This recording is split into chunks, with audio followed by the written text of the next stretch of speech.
Or am I a host?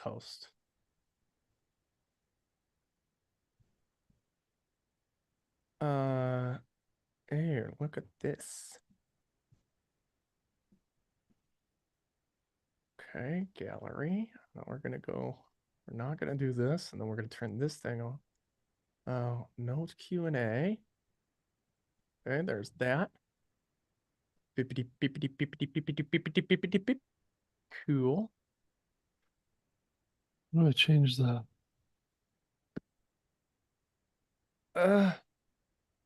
Where's the chat? There's the chat. Okay, chat settings. Good. Good. Chat settings are just lovely.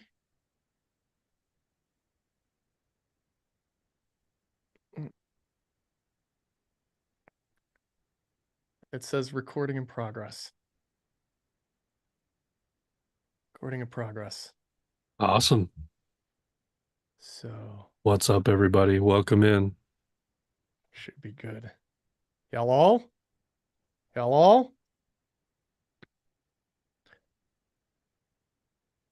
Hello? Hello?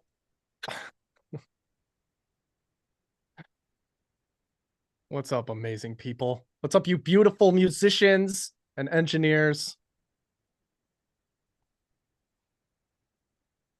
Putting awesome art out into the world. Hope everybody's doing well. Where y'all coming from? Rochester, New York here. I'm gonna type it in the chat because I want to feel like I'm a part of it. Hi. From Rochester, New York. Excuse me. Got allergies. It's allergy season. It's a beautiful day though here. It's been amazing. Yeah, got a new camera. Somebody said new cam? New cam? Yep, I got a brand new camera.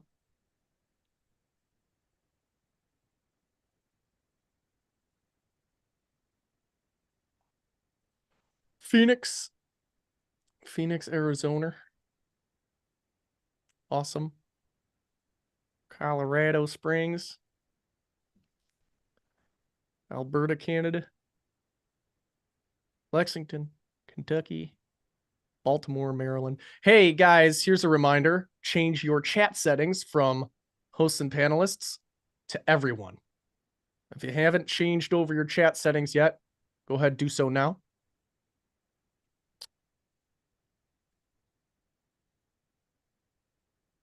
Again, that's chat settings from hosts and panelists over to everyone.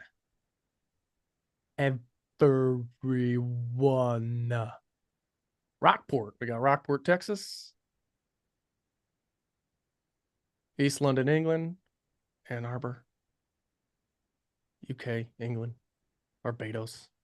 Switzerland. Denton. LA. Manchester, Denmark. Ukraine via Luxembourg. Perth. Portugal. Ethiopia, Germany, England. Georgia. India. Philadelphia. Italy. I want to go to there. Looks like Caleb just put up a poll. How many mastery.com events have you attended? First one today, 2, 3, 4, 5 plus. Oh, first one today is in the lead. What's up? First timers.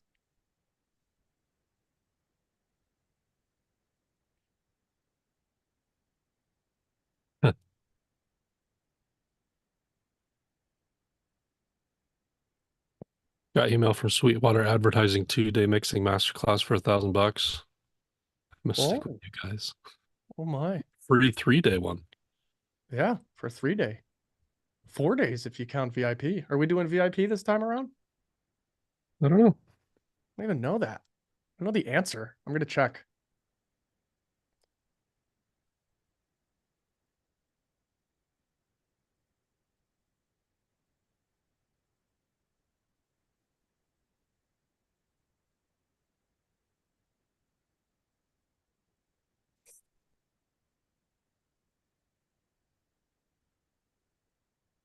Cool.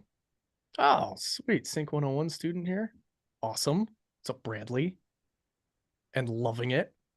Amazing. Welcome, welcome. Welcome. Welcome aboard.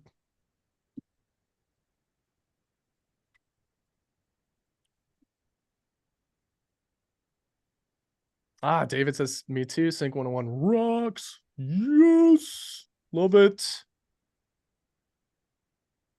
Linda also. Nice.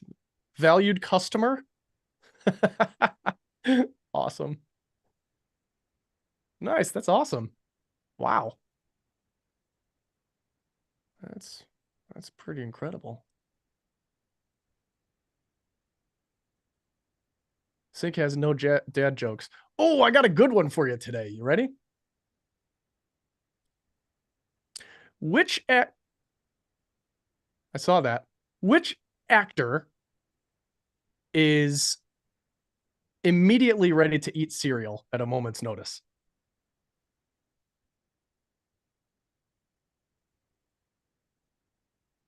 You give up? Caleb, this question is for you. What? I You wasn't give paying attention. What was it? Oh, come on. Which actor is always just ready to eat cereal on a moment's notice? Clark Kellogg. Reese Witherspoon. Uh, yeah, that's pretty good actually. That's decent. That's decent.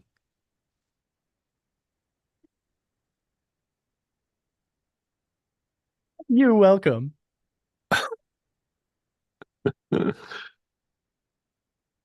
Couple more minutes. Again, we'll start at about 10 past the hour. Make sure your chat settings are set to everyone instead of hosts and panelists. Hi, Linda. Glad to be here with y'all. Happy Monday. It's almost summer. Do you feel it, Jake? Do you feel summer coming? Yeah, I feel it in my face in the form of congestion and in my throat and chest. That's how I know summer's coming. My whole body starts to fall apart. Yeah, I'll do that. How do you guys feel about Caleb and I hosting YouTube videos? Like together, like this in this kind of format. Have we asked you that yet? So dual hosting YouTube videos? About time. You guys cool with that? I see nothing wrong with that. I don't think anybody else is really kind of like doing that in this space, you know? You have to do it. Excellent idea. I think it'd be fun. Yeah. Jake can tell the jokes and I'll bring us back down to reality. Caleb will crush my soul.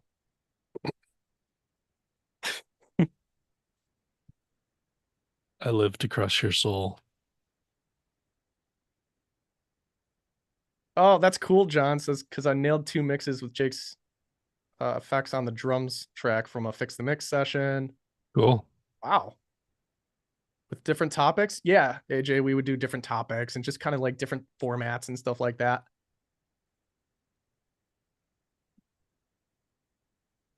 Didn't know you had a YouTube channel. Yeah, there's a lot of stuff on there. Caleb's voice makes me feel like everything will be all right. Yes. I think he prides himself on that. I feel that way too. That's a funny thing to say though. That's cool, guys. That's good to hear that there's interest there for that format. We're gonna play with it. We're gonna play with it for a little bit, see how it works. I You hear know, Caleb and Jake in my headphones when I mix. My mic is louder than Jake's today. Does Jake need to turn up?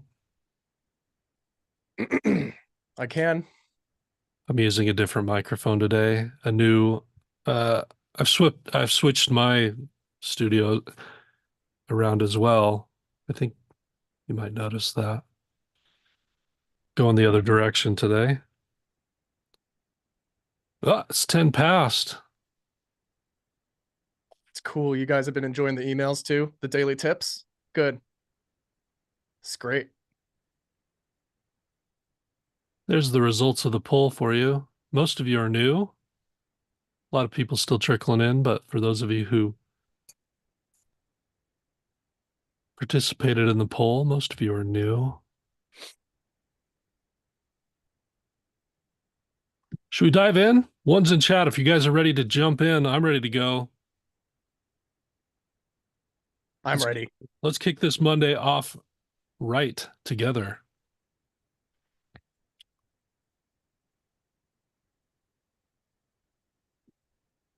Let's go.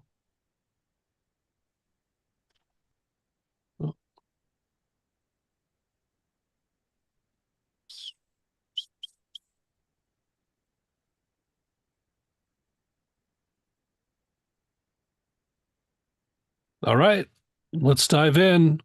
Welcome back. Another month, another Fix the Mix challenge. It's day 1 of 3. If you're here with us for the first time, welcome. If you're coming back, welcome back. A lot of you have come back. A lot of you have been doing this with us for many months now. We love seeing the familiar names as well as the new ones. Welcome back. These are a ton of fun. If you're brand new, I'll explain how everything is going to go for the next 3 days, but it should be a ton of fun. It always is. It's always a good time, good hangs. Let's start off by thanking the sponsors of this event, Spitfire Audio. I'm sure you've heard of those guys. They're wonderful. A new collaboration with mastering.com, our company, and Spitfire. It's been going well. They've treated us quite well, and they allow us to make these free for you all. We use a lot of different plugins. We use a lot of different company stuff. We're not affiliated directly with anyone. We don't receive any money from companies, so it's not about that. But we do partner with companies that have a familiar or similar mindset in the industry, trying to do good stuff, create good content, good product for people, and seem to be the good guys. Also, High Note, if you've not heard of them, check them out. They do a lot of hosting for music stuff. It can help you communicate with your clients and your collaborators. So check out High Note, another great sponsor for today. Thankful to both of them. One's in chat for those guys, making it free for us to be able to do this, hang out for the week, have a ton of fun. If you don't know us, my name's Caleb Lovelace. I'm the director of education for mastering.com. I've been in the music industry about 25 years or so, and I've been educating for, let's see, about 13 years now. Oh my God. I love both things. I'm passionate about both things. I love music. I've done it and worn a lot of different hats and just been in a lot of different parts of the industry. I've seen the good, I've seen the bad. I prefer the good, but I also like teaching and working with students and mentoring. And we have a wonderful school at mastering.com where we've had thousands of students come through and learn production, mixing, and mastering. And very proud of the community that we built and the students who've gone on to do wonderful things. I'm also Jake Codeweiss here with us today, one of our great mentors. You know him from our YouTube channel. You know him from Fix the Mix. You know him from, if you're in the program, wonderful mentorship. He's a jack of all trades. He's been doing this almost as long as me. He's done it all too. Signed right out of high school, toured around, played with a ton of big bands, decided he liked to sit behind the desk more, became I a like great sitting. producer. He I like sitting down. prefers sitting. You remember the movie Over the Top? Does anyone remember that movie? Pee Wee hits the big top. No, no, no. Over the Top, Sylvester Stallone. Throwback. It's this truck driver and he's taking his kid and he's like an arm wrestler, Yeah. taking his kid around. He drives trucks, but he's an arm wrestler. Oh man. He has one arm pulley in the truck that he works out his arm wrestling arm. That's how I see you, Jake. I think you probably have like a pulley down there to work out your one arm while you sit. Yeah, the That's one how that's I out of imagine frame. you. The one that's out Anyway, of frame. I've really digressed already. Oh So man. welcome to this, and we represent mastering.com. Again, we're a school that helps engineers and producers get to the next level, get into the industry. Not that teaches you how to arm wrestle. No, no, that's fair. Should probably differentiate that. Overview for the next 3 days. These webinars go usually 2 to 3 hours per day. It's okay if you have to leave. You can always watch the replay. You can come back and see the next day. We'll make the replays available to you right away. But if you stick with us, then we get to communicate with you and chat with you in the chat and answer your questions. We're going to do a ton of demonstrations, so it's going to be demonstration heavy today, but I'm also going to stop us a few moments and dive into some mixing philosophy so we can talk about high level concepts. It's really big picture stuff, the stuff that moves the needle the most. You know, we only have a few days together here, so we can't get into some of the minutia of every detail of every plugin, but we can talk about high level concepts, the stuff that's going to move the needle the most for you. And I will inject some of that during the demonstration. And then at the end, I'm also going to give some mastering philosophy. So we have a unique perspective on the whole mixing and mastering relationship. And we're going to teach you some stuff about mastering that'll actually help your mixing. And then we'll leave you off with some action items, something you can take home. Are these multi-tracks going to be available, Jake? They Great. are available. Yes, Awesome. and hosted by High Note. Awesome. So they'll be available for you to follow along, for you to practice mixing on, etc. And we'll kind of guide you through that process. That's a ton of fun. But feel free if you have something else you're working on, same principles, you can work on your own thing. It's all good. No stress.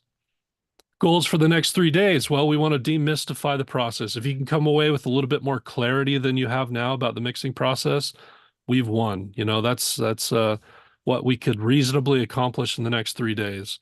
You know, mixing doesn't have to be this unclear, confusing mountain in front of us. It can be something that we break down into processes, that we focus on the right things at the right time, and we work through it systematically. We also want to always focus on the why, because you can always learn the what and the when, but the why behind everything you do ultimately becomes the most important thing. So we will focus on why you do what you do, not just what and when. It's not about the preset. It's not about the tip and trick. It's about a foundation of the why behind every move you do that can really move the needle for you. We're going to show an end in mind perspective. That's why we're going to talk about mastering, which we're going to show you the stuff that a mastering engineer would understand. If you were to send them a mix, what stuff would they, uh, what stuff in the mix would make it hard for them to master correctly, and what would help them be able to do it correctly. There's a perspective that comes with that that's very interesting. That's why we talk about it. Because if you can start to understand what can help a mastering engineer take it to the next level, these are choices then we can make in mixing and even production and recording to help us get the best product in the end. And you'll see that they're all very much connected together. So that's a big thing too. We're gonna have fun. We're gonna grow in confidence. That's what it's all about. Feel free to ask your questions in the chat. We'll answer as many as we can. I'll just be on the keyboard today answering questions in chat. If there's some that we need to talk about, we can definitely dive in. Jake can break stuff down. We're here to give you as much information. We're not going to hold back. There's no secret here. We're just going to give you as much as we can for 3 days, and then we'll go off and try to improve and be better for it. And then we'll see you next month as well. The things we're going to talk about for the next 3 days today is the power of volume. It's a lot more complex and interesting and powerful than a lot of people realize. We're going to dive into that, spend a whole day on that. You'll see the power of it. Tomorrow, we're going to talk about frequencies, dynamics, and space with respect to instruments. And then day 3 is all about vocals. This is not necessarily how you have to mix, but it's similar to how you could mix, but it's how we're going to break it down just so we can shine light on each of these parts of the process. And we'll go as deep as we can again each day with respect to each one of these processes. Blank slide. So that's cool. Psych. Yeah. Here's the time where we turn it over to Jake. We're going to listen to the raw mix as it was sent over. So we haven't done anything on this yet. This is how it was sent over. So we're going to think about as we view this, as we listen to it, what stuff in this mix do we hear? What stuff needs to be fixed? We're going to get a high level perspective on that right now. And I'll turn it over to Jake to do that. Sweet. Then we're going to dive into the process just straight away, right into it.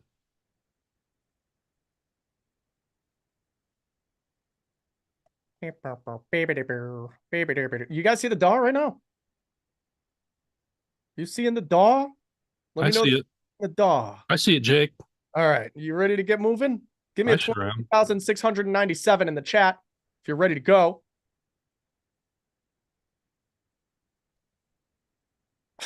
$42. Man, people So didn't even get close this time. slow on the uptake today. Everyone's like, it's Monday, Jake. Leave us alone. No one even tried. Yeah, I shotgun blasted that one out anyway. Rough.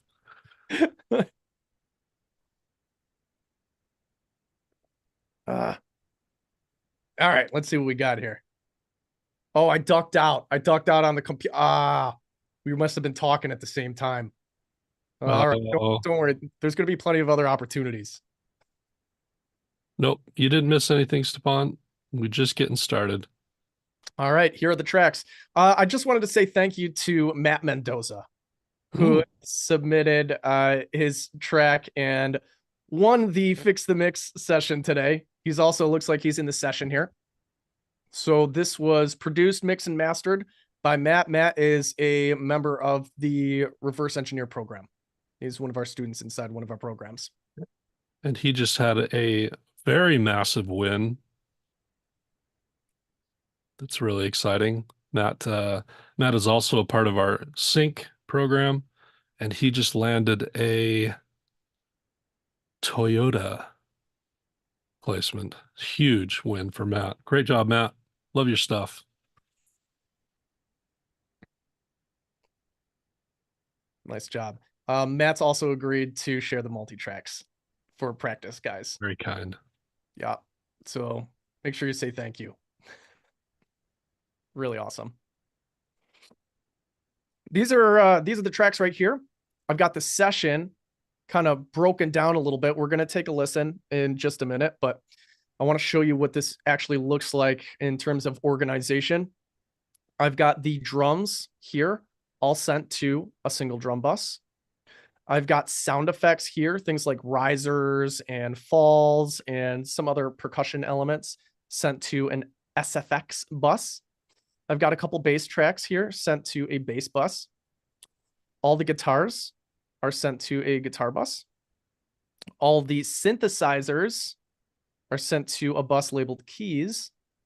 And all of the vocals are sent to a vocal bus. So I think we're looking at probably between 60 and 70 multi-tracks here, boiled down to 6 stems, right? Or 6 submixes, or how, whatever you want to call them. So there's always some mixing done in production. Any producer is going to be mixing as they go along, at least what comes easily. So these will sound decent, but our goal right now is to understand very first off what needs to be fixed, and then we'll dive into doing it. We'll show you the process.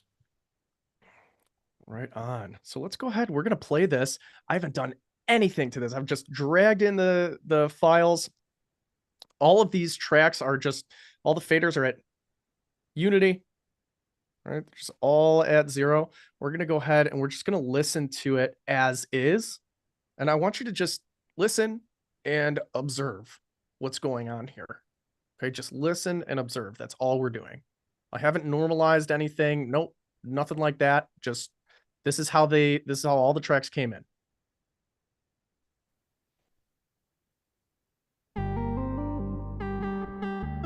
guys hear that? In the still and silent darkness, open eyes. Shaded windows block the daylight that drove away the night. You've seen this all before. Every day you've dragged your feet across this floor, and every night they stumble back once more. It's the feeling every day spins up before,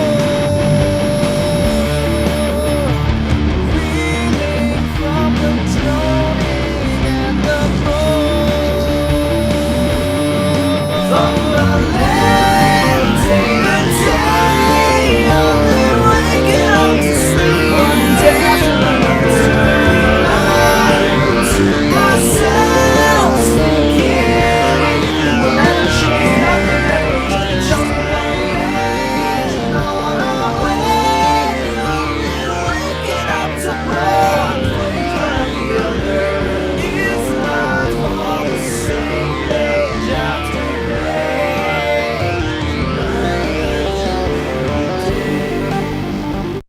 Gonna be a really fun one to mix. Lots of work to do. Lots of work to do. So what are you guys hearing here? Tell me what you're hearing. Again, this is unmixed. These are all the raw tracks that just came in, right? We're just observing. Yeah, lots of stuff, right? Competing sounds, lots of mids, need some stereo placement, sounds really narrow, drums are too quiet, sounds dry, need spatial processing, all of those things, right? Yeah, beautiful harmonies though. Now try to push all of those technical things out of your head and think about the performance and think about the music. It sounds good. It sounds good. It's musical. The parts are in time, right? Everything's tight. The arrangement seems pretty awesome, pretty fun, right? Exciting track. The vocals are dead on. Those harmonies. I love vocal harmonies. Yeah, we're gonna make this thing shine. Totes my goats. So I did hear a phaser in there, so I don't. Maybe we should scrap this whole thing. Sorry, Matt. You know how Caleb feels about phasers. And Matt, did you say maybe I'm missing a track here, like a clean or something? Let me double check my files just to make sure. Yeah, I think there's something missing there. A clean guitar at the beginning. Yeah, I'm an anti-phaser guy. Except the trick you can do with hi-hats with phaser, but that's neither here nor there.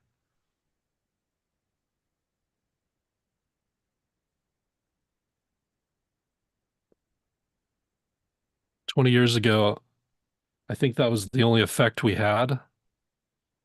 We had one of those yellow effects boards. And I think that everything kind of wasn't very good on it, except the phaser. So we just put phaser on everything. I'm traumatized. Yeah.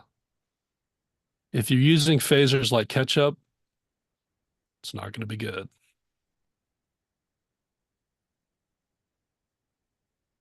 Still love ketchup though. Good way to put it. What is a phaser? Yeah, there's like this how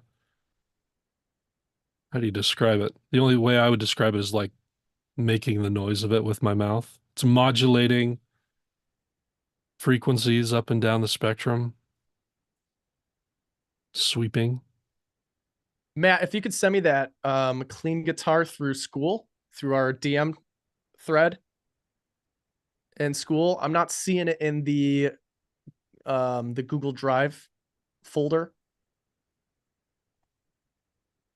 So just shoot that over to me and then we can work with it. Cool. We'll just Move let's forward. gain stage it in the meantime. Yup. So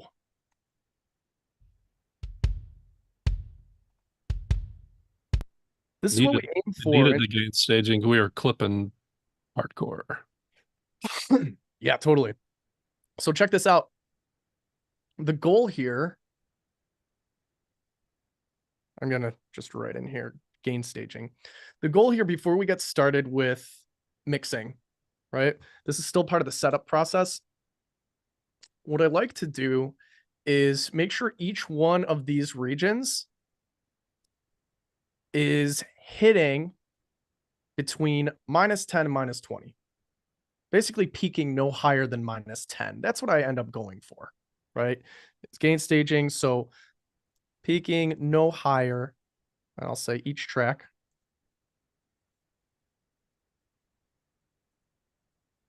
-10 decibels. Why do we do that? To preserve headroom. To preserve headroom, because once you mix all these tracks together, they end up going to the stereo out.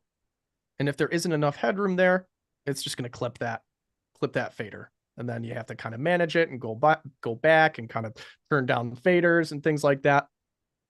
So what I like to do is put each one of these tracks into that sweet spot. Each track peaking no higher than -10. So if I go to the kick drum here and just play it, we can see that we're peaking like -4, right? Take a look right down here. Can you guys see this, where my mouse is?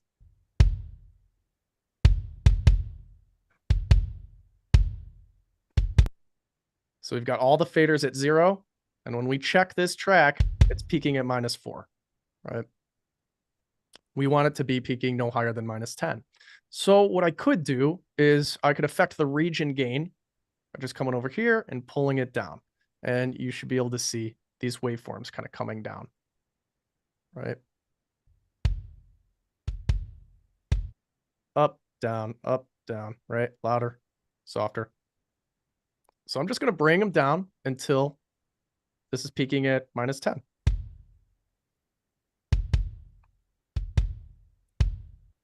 Nope.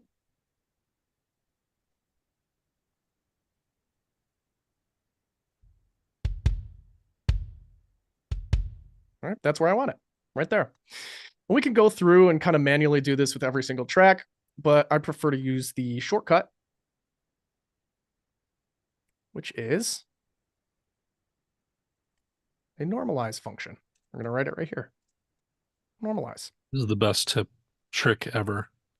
I'm not a big tips and tricks guy, but this one's a time saver. Yeah, this one's sweet. So imagine how long that's going to take. And maybe some of you still do this, is you go through your regions and you kind of bring down the input gain or the region gain on each one manually like that by just turning down the gain. An alternative to this is Command A or whatever machine you're on to select all of your tracks and then use a normalize function. In Logic, it's right here under functions, normalize region gain, affect individual regions, algorithm peak, and then you can say your target level. So I don't want that to peak any higher than -10. So individual regions are peaking at -10. And I can hit apply. And wait a minute while it does its processing. Well, good. Now when I zoom in, you'll notice that all of these waveforms are the same size. That's because they're all normalized to peak no higher than -10. And I don't have to go through there and manually kind of gain up or down things or whatever, right?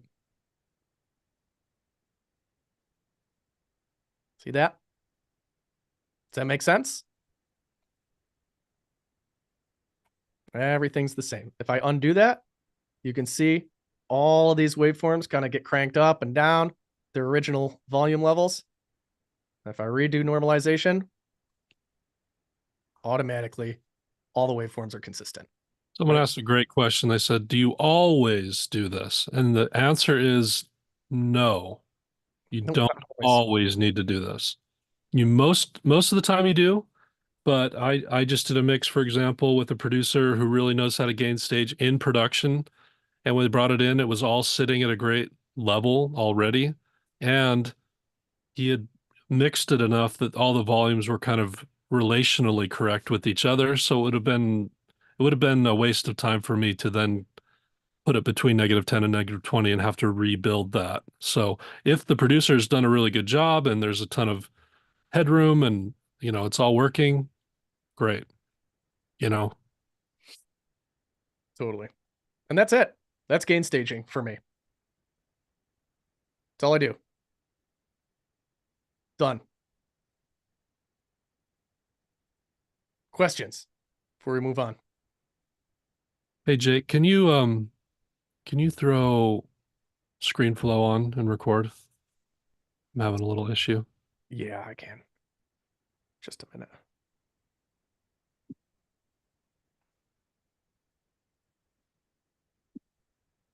And if you can keep an eye on questions here while I'm setting that up. Yep. Sweet.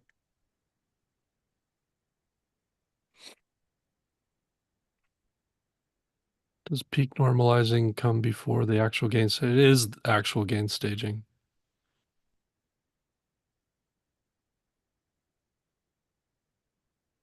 But yeah, a lot of the times you'll get it like this and things are just, they're not balanced. You're going to have to rebuild the volume balance anyway, and there's a lot of power in doing so. So, um, it's better to gain stage in this case, something like this. And I would say like 80% of the time, I'd probably gain stage, 70 to 80% of the time. Gary, what about working with mostly VSTs? By the mix session, you should really, if you're doing it properly, you should bounce all that down to audio. And there's reasons to do that.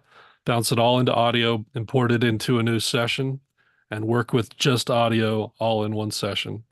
You'll end up being able to work faster in the end, be less distracted. And I found it to be something where you get to a higher level. Is there a normalize in Pro Tools? I believe there is. I'm not a Pro Tools guy, but if you Google search that, I think you would see it. Or someone might drop it in the chat. Thanks, Jake. Let me know if you have problems with the processing power. Cool. Will do. Sweet. Making a lot of sense so far. Pretty easy. Yeah. And Bradley asks, so the new gain tool is kind of useless then? Not at all. Not at all. And you're gonna see that on day 3. We'll Yeah. talk about that, Bradley. Still useful, just not for this process. Right. Totally. So let's talk really quickly about volume, because what we've done here is we've set a stage to where we've brought everything down, and the goal really at the end, if you kind of follow this process and you don't really push a ton of stuff above nominal, which we'll talk about in a second, you should end your session by, getting the stereo output to be at about -6-ish. And it's not important to be totally on that number, but you'll find if you do this process and you gain stage it properly and follow the process we're about to show you with volume, you will end up in that range most of the time. I don't even have to think about it. I just know if I follow this process, when I'm done, I'll look at the stereo output and I'll be like, oh, it's right around -6. It just kind of happens to end up that way most of the time if you haven't really like cranked some compression on something or turned a plugin up way too loud or pushed your volumes past 0 or something like that. But I do want to take a second and talk about the power of volume, okay? Because we're about to have a whole masterclass from Jake about this. And volume is, gain and volume is a lot more powerful than people give credit to. I think a lot of people come into mix session and they start thinking about EQ, they start thinking about compression, they start thinking about spatial processing. The first thing you need to think about is volume, and there's a reason for that. So, what is the power of gain and volume? In a mixing session, as a mix engineer, what you really need to start thinking about is the three dimensions of space, so the sound stage that you're creating for the listener, because that's what you're doing. There's someone who's going to listen to your mix, and they're going to be sitting on their couch, and they're going to be immersed, or they're on their headphones or something, immersed in the sound stage you create within three dimensions of space. One being depth, things that are quieter sound further away, things that are louder sound closer. And it's a very important dimension of space, actually. One of the uh, problems I see a lot of amateur mix engineers make is that everything is too forward, and so there's no depth in the mix, and it's just kind of sterile sounding. It's not very interesting sounding. There's no complexity. Depth is really important to immersing the listener into the space. We can talk more about that as we do this volume only. Width. So the stereo field, we're painting in that dimension of space. How wide do we want it to be? Where do we want to put stuff in the stereo field? And then height. So what affects height in a mix?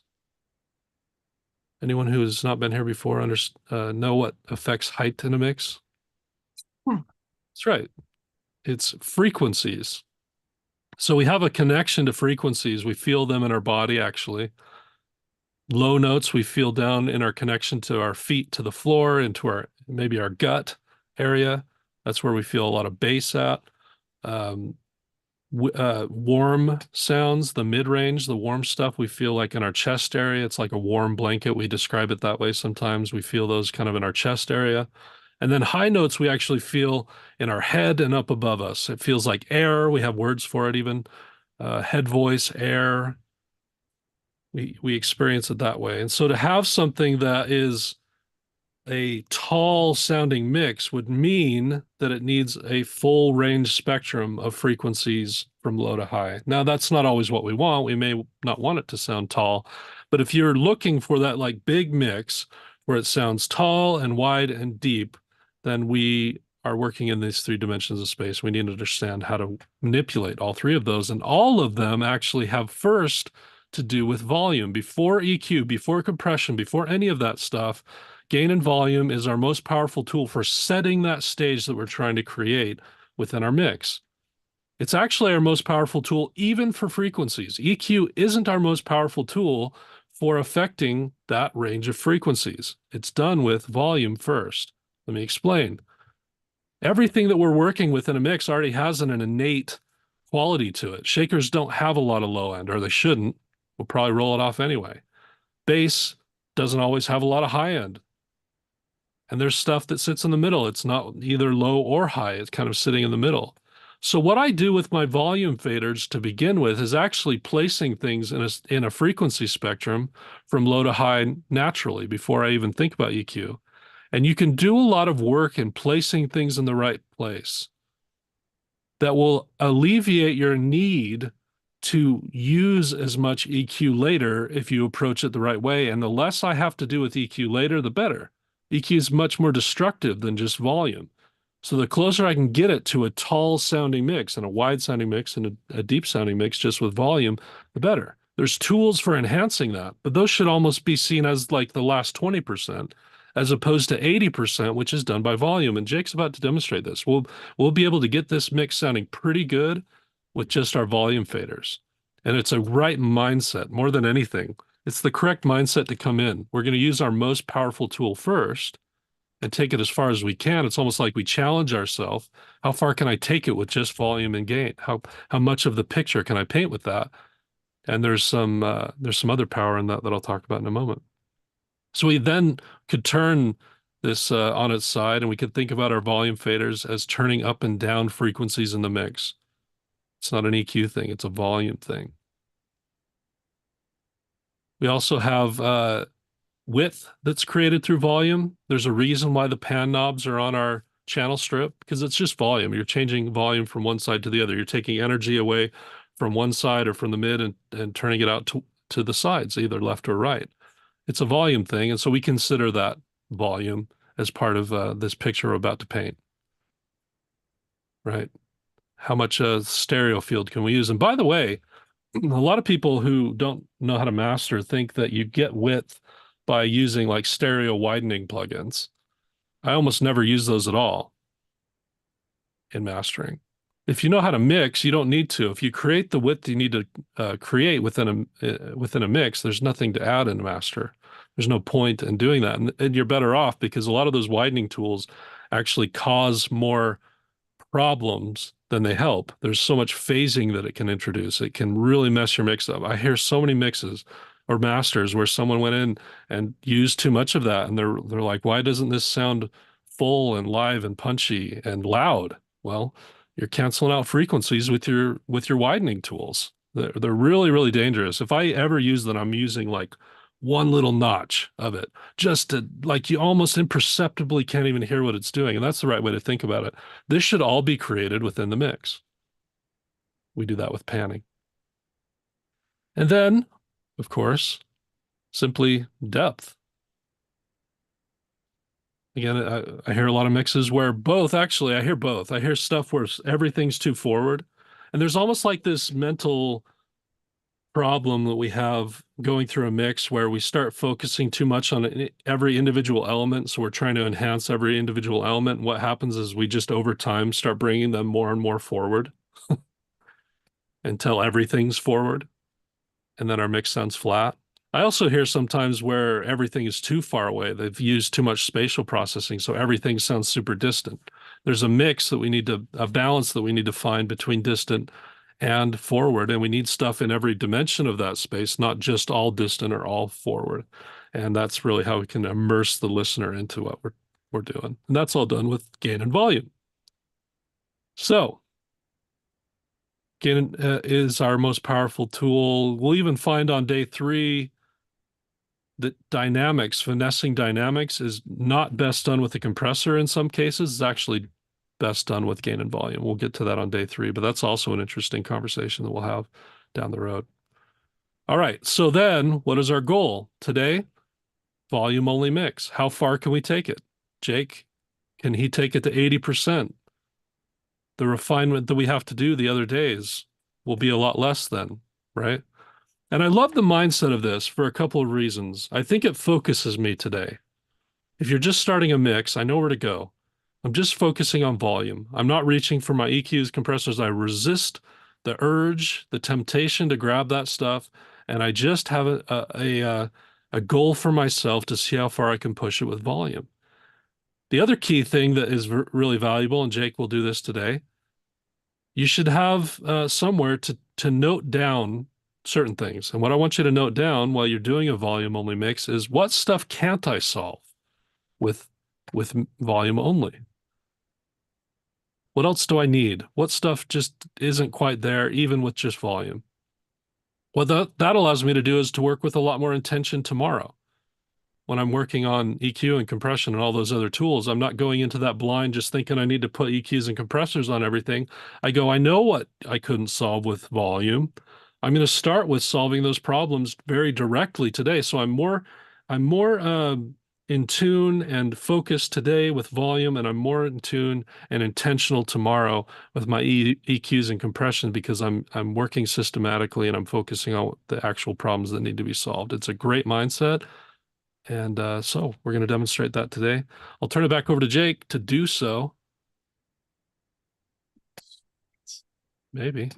There we go.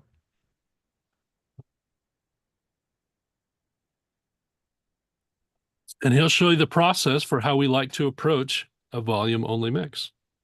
What's the next step, Jake?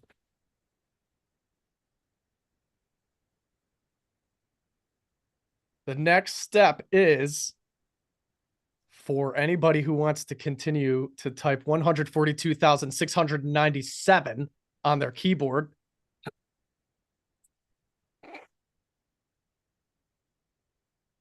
One dot, Yeah. dot, dot, dot, dot. I told you it was coming back. You guys are pretty good. All right.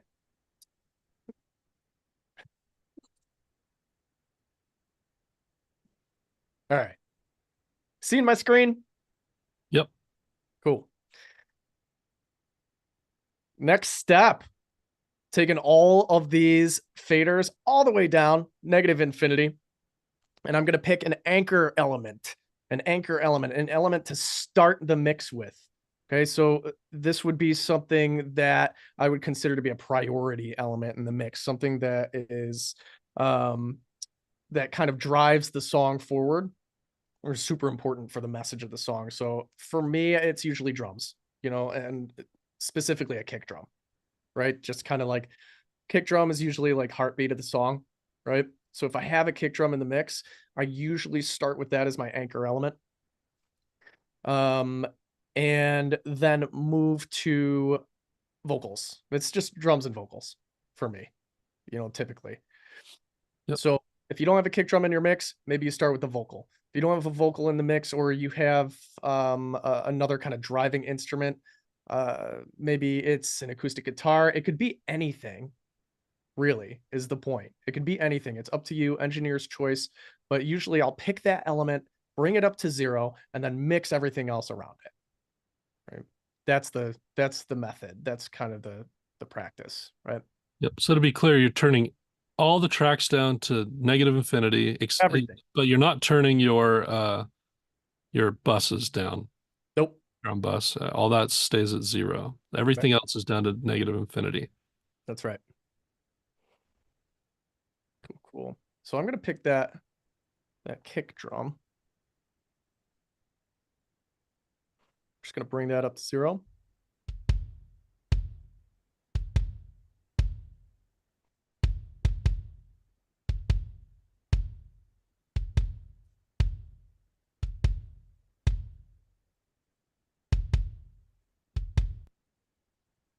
Literally. Let's get a little back and forth with the snare going here.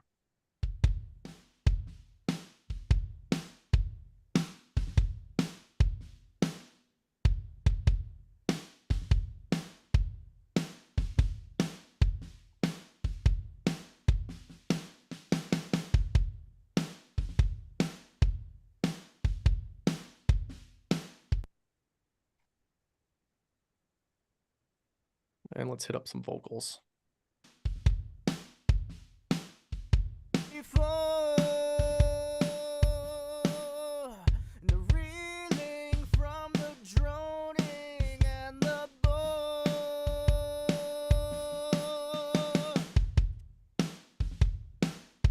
every day's been done before. The reeling from the droning and the bore.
Okay, so I've got kind of like this foundational balance happening here. We've got, our foundational elements, right? It's a rock song. We got drums, we got bass, we got guitars, we got vocals. That's where that's where I like to start. These are like my priority elements, right? So getting those nice and tight, right off the bat, that's where my mind goes. We're gonna continue to bring in the rest of the drums here first, and then we're going to go back to the beginning of the song and kind of mix things in chronologically, right? In the way that they actually enter and exit the arrangement, in the way that a listener is going to hear the song. That's how I like to mix, right? So, okay, I'm going to use a chorus like this to kind of get my foundational balance. Then I'm going to go back to the beginning of the song and just tweak things the way that the listener is going to hear it, right? You guys following me? I am Jake. Cool. It's a simple thing, but Alex made a good connection in the chat. They're saying, if I bring it back, that core element, and he kind of skipped over this slightly, but you're bringing that up to 0 generally. That's the thing. You're starting at 0. It's your foundational element, and that's going to put you at -10, and then you're building around that. So yeah, you're bringing that up to 0, which should be about -10, and then building around that. Yep. Sweet.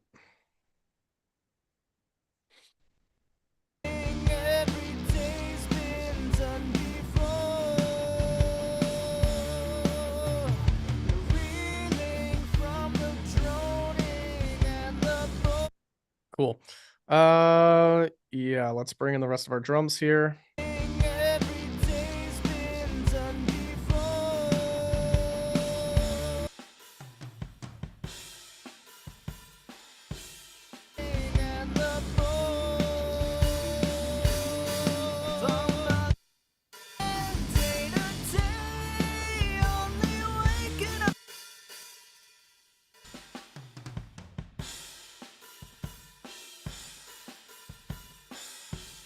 So right now I'm going to pan this hi-hat to match where the hi-hat is sitting in the overheads. So if we listen to the overheads, you can hear the hi-hats coming from slight left. So I'm going to pan it that way.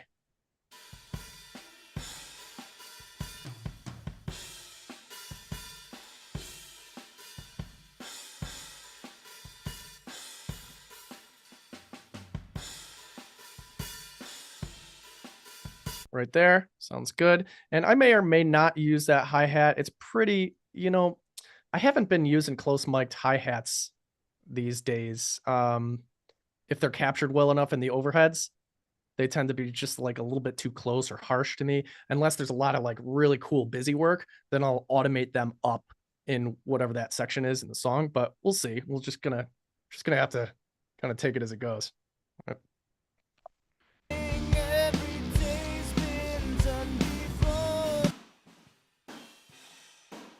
I really like that room.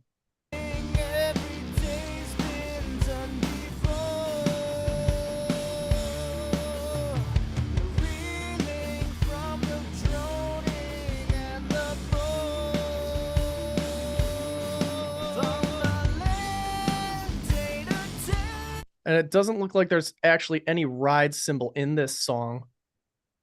Is that correct, Matt? Are you still in the session? Yep. Yeah. No ride. Yeah. I mean, it looks empty. So I'm going to go ahead and just delete that.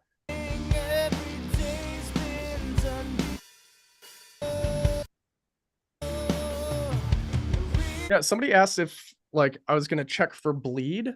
These are fake drums or triggered drums. So no bleed.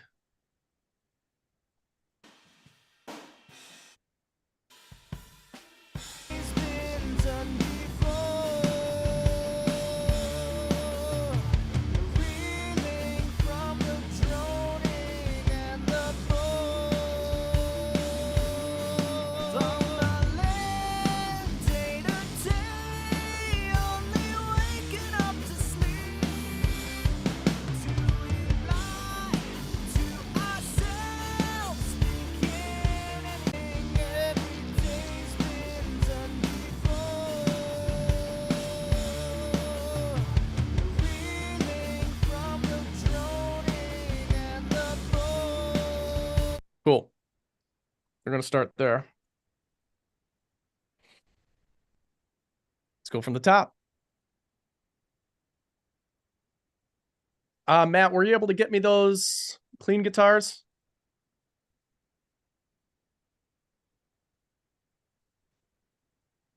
Somebody says our volumes are quite a bit different. Did I turn down or Jake turn up? If you could turn down, Caleb, that would be helpful for me. How's this? Check, check, check. A little bit more. Check, check, check. A little bit more. Oh, you want less of my voice, everyone? Come on. Oh. More. How's this? Much better? Sorry, y'all. Still seems kind of loud to me.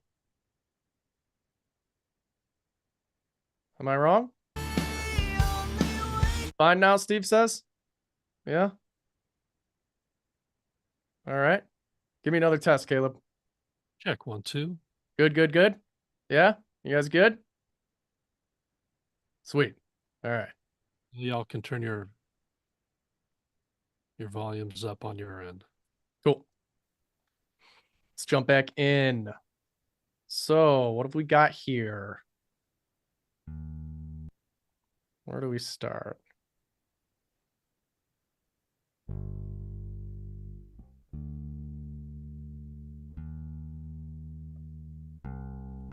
In the still and silent dark.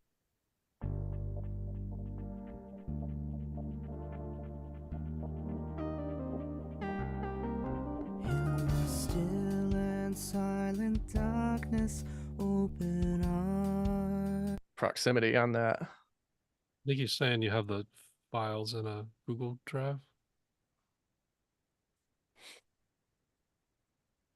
Oh, the cleans are in there now? Okay, let's see.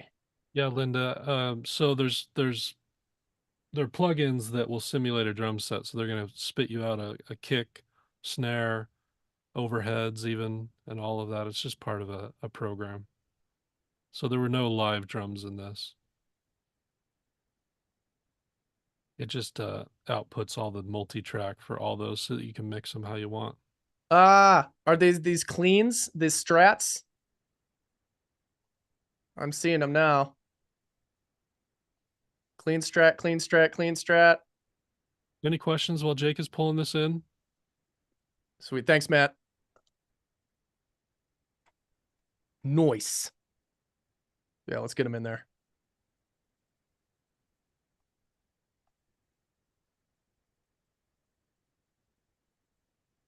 Four tracks. Cool. You know when they're going to post the multi-tracks, Jake? I don't know. Probably after this session. Berlin wanted to tune those vocals for you. Unless you're going to do it. Undecided at this time. I think we can. Yeah, not sure yet. Yeah. But thanks for offering, Berlin. I'll let you know.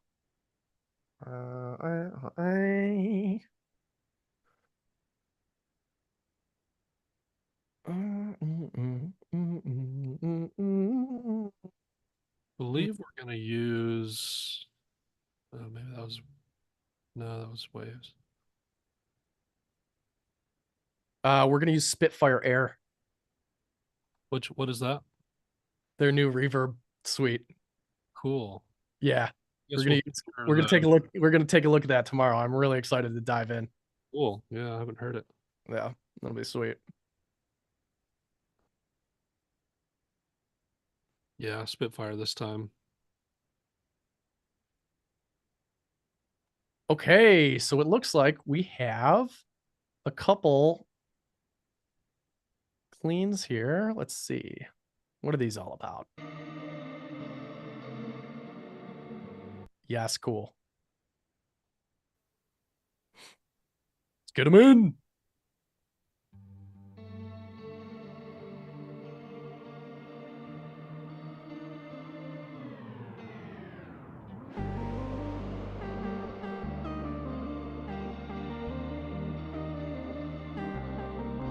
in the still and silent darkness.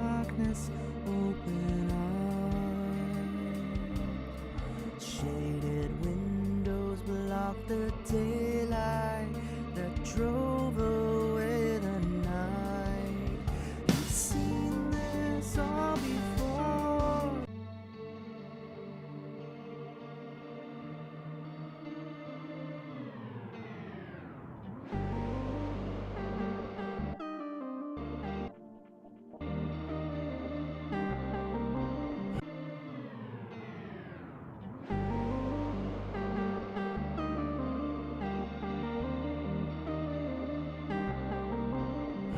Still and silent darkness, open eye.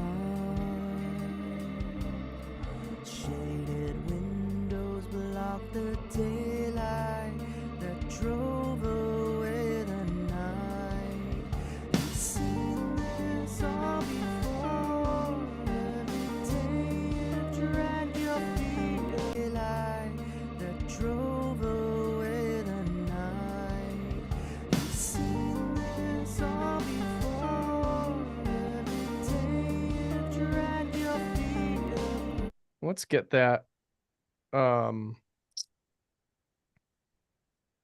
I don't know what that's going to look like yet. I was initially thinking that just this snare hit has to go down. Still and silent darkness, open eye. Shaded windows block the daylight that drove away the night.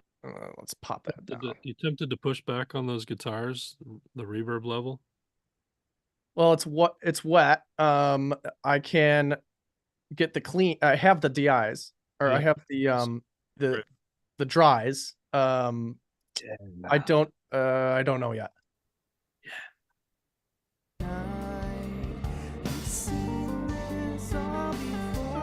No, that snare is a little bit more palatable.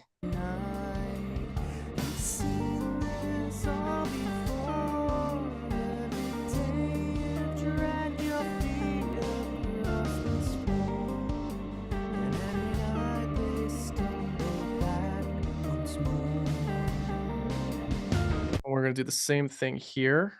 We're going to take the excuse me. I'm going to take this. Bring it down.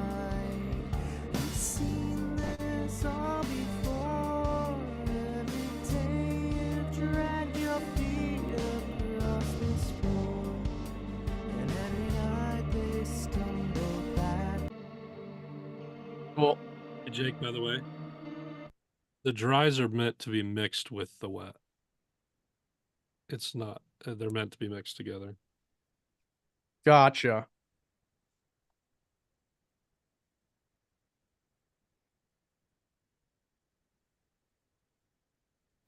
Sweet. Let's bring that in.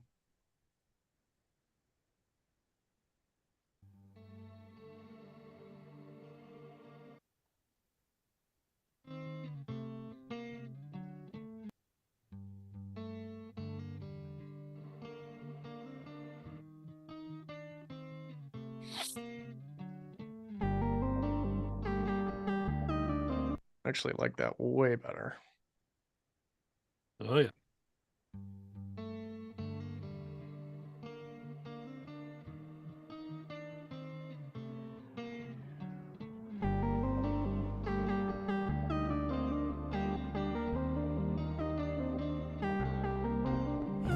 Still and silent darkness, open eye. Shaded windows block the daylight that drove away the night.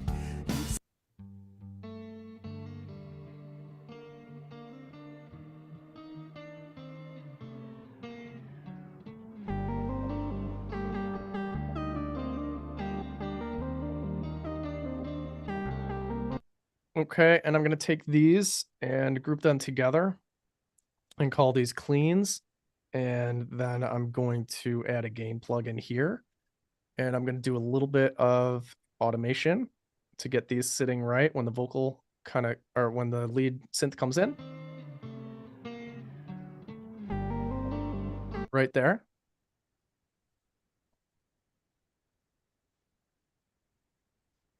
Let's mark that. Mark.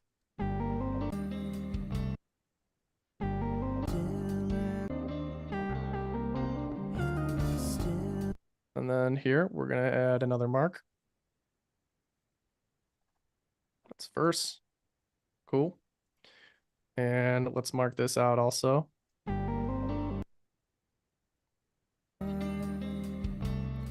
Shaded windows block the daylight that drove away the night. You've seen this all before. I think that is a what? Pre-chorus? They stumble back once more. Feeling every Maybe, maybe not, but there's another section. Cool. Sweet. So I'm gonna take this whole segment here and just pull it down.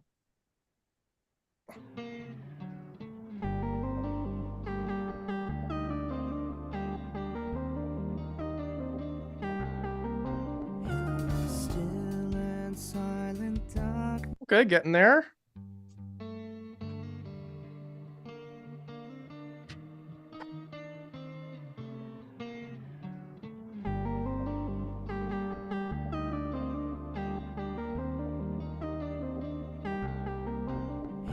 Still and silent darkness, open up. Okay, stand by just a minute.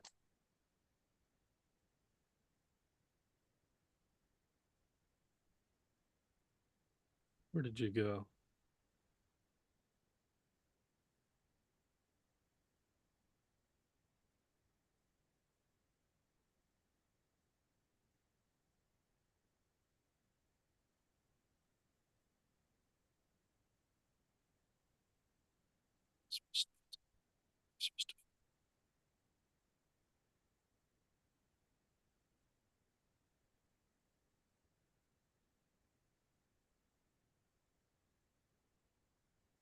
Thank you, sir.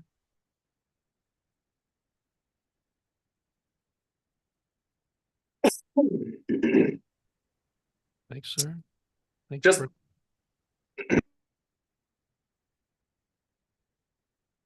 Just a minute, guys. Can you hear that? Can you hear me? you sound very roomy.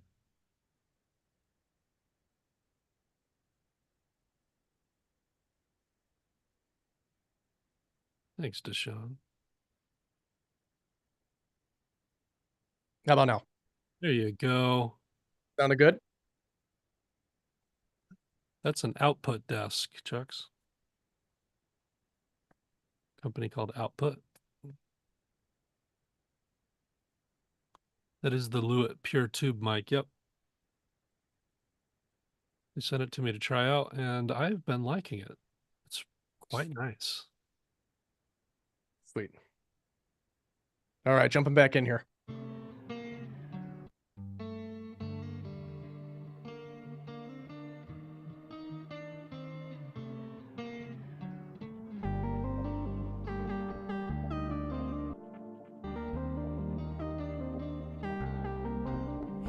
Still and silent darkness, open up.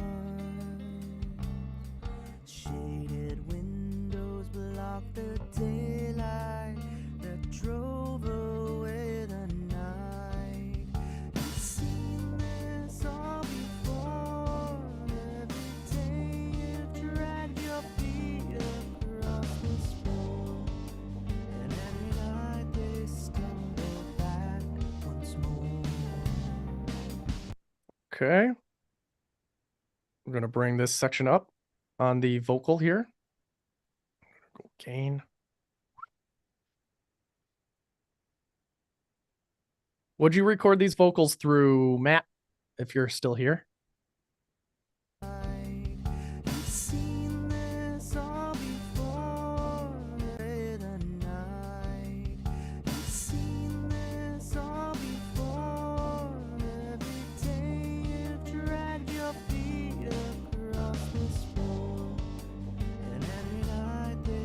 that hi-hat, right? It's that close mic hi-hat. Too much.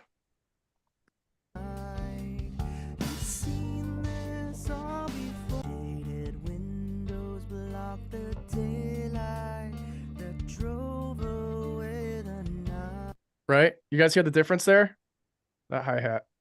Little tip for y'all here. Jake's putting a gain plugin on these channels instead of using automation on the volume fader, which then takes over your ability to adjust the volume fader easily in the mix window. He's putting gain plugins on all these and automating the gain plugin instead of locking down his volume fader. If you know, you know. You know, you know. That's right. Gotta work that way.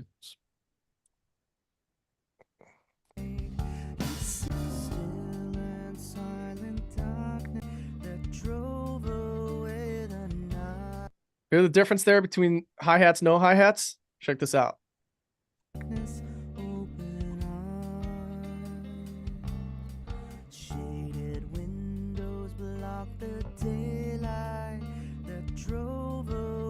I think that's enough to just have the room have that hi-hat. It's during this section of the song, it feels like it's more musical to have it distant, right? Like it's the drummer in the back of the room starting to think about coming in and start to play, right? Rather than being like really intimate and upfront and in your face. I feel like the spotlight element there has got to be the vocal, right? That's the thing that should be upfront and in your face, right? Not the hi-hat. So we're going to push that back a little bit. We're going to let the overheads just kind of take control there. Let's see how it sounds in this next section. What's that? Not only for depth's sake, but tomorrow we're going to talk a lot about telling a story. What you want the listener to focus on is important right now. So if there's a hi-hat that's too loud in there and the ear keeps distracting away from it, it's not helping you. You want to guide the listener through the experience. Totally.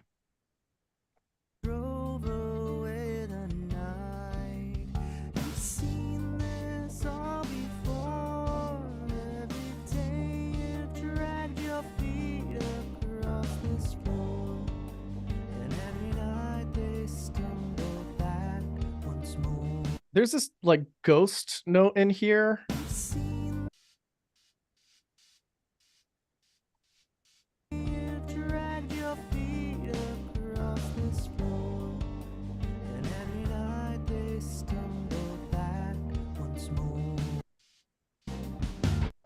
It's creating some motion, but it's also like that noise is pulling me away from the vocal.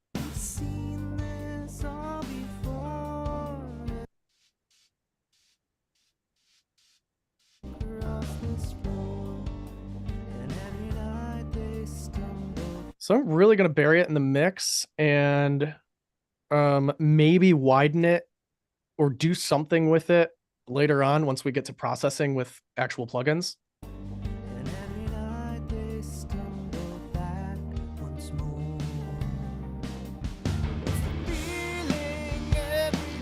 Okay, and then we're going to go down to our pre-chorus vocal. We're going to pull that down.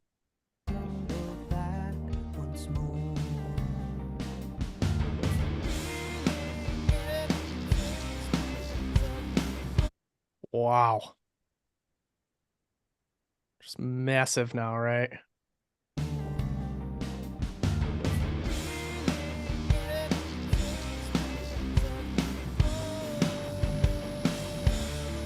So I'm going to rebalance these drums in a way that makes a little bit more sense to me. And that doesn't explode me out of my chair, doesn't eject me. This is, I think, why Jake does chronological, because he's hearing the relationship from verse to chorus. Exactly. Just realizing he needs to adjust some of that with the gain. That's exactly right. This is exactly why I do it this way.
Okay, lots happening there. Lots coming in during that section. So we're gonna kind of narrow in on the pre-chorus first, then we're gonna hit the chorus.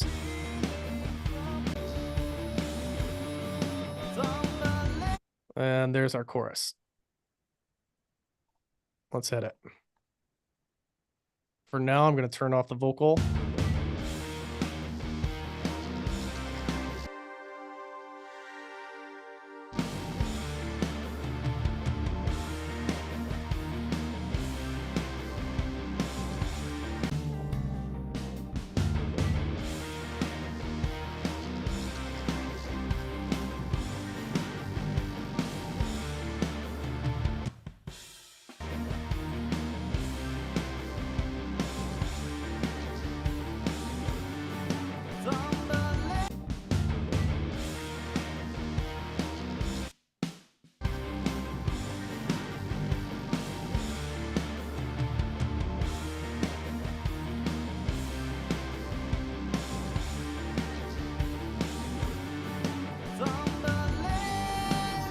Sweet.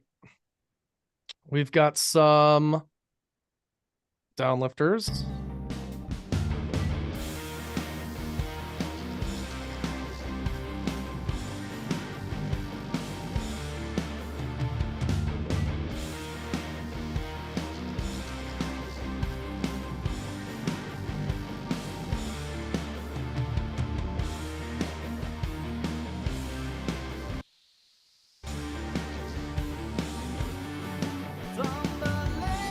Cool. Sounding pretty good so far. Guitars have to be cleaned up quite a bit here. Let's see where that vocal is sitting. Once more.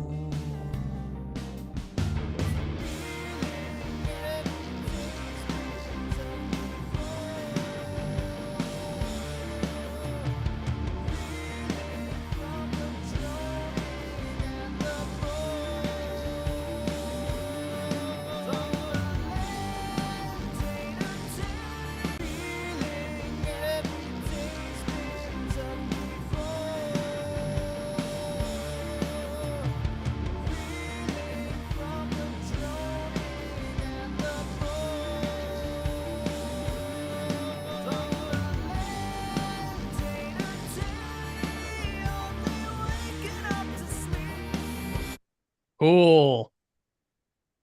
Right on. That sounds pretty good up to that point. And that is pre-chorus, PC1. I'm gonna call that over here. I'm just gonna call this verse 1B. And then we have verse 1A. And then we've got just kind of like intro, like band. Over here we've got intro. Yeah, I think Jake's keeping the vocals a little quieter than he normally would. They're a little harsh. Don't worry. Yeah, Yeah. get to that. Don't worry. We'll get the vocals. Just saving your ears a little bit. This just step one.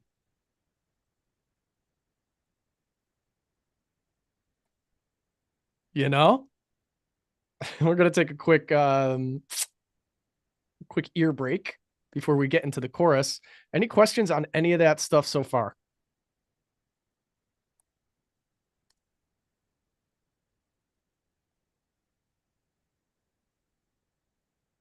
Yeah, rest in peace, my camera.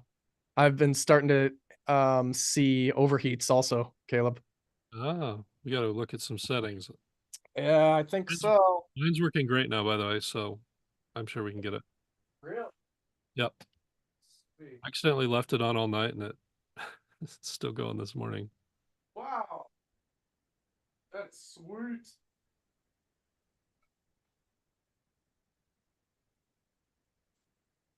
I'm gonna run up to the bathroom real quick. I will be back. Do you wanna field some questions? Yeah, let's take 5. Need it, and sorry, take 5 if you need it. I'll answer some questions. Cool.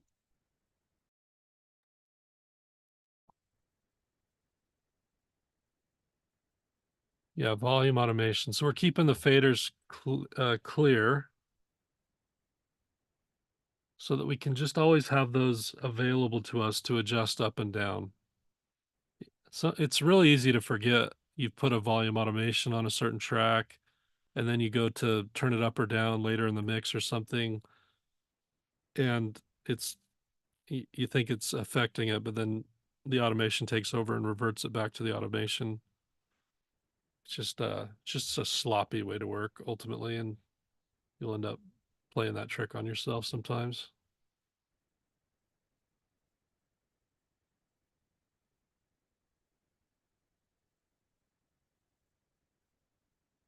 I think probably Chris, he probably record I know he plays guitar, so probably all the guitars are real, probably the bass is real.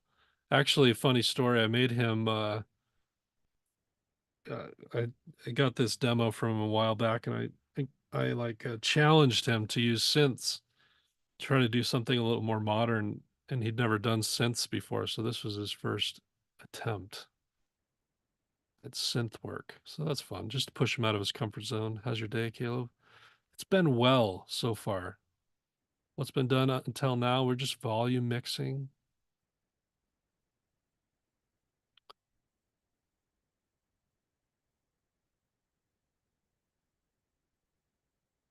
When recording and you use reverb on the guitar, would it be better to turn it off when recording a stem or add it to the final mix? Greg, I like to send a clean and a wet.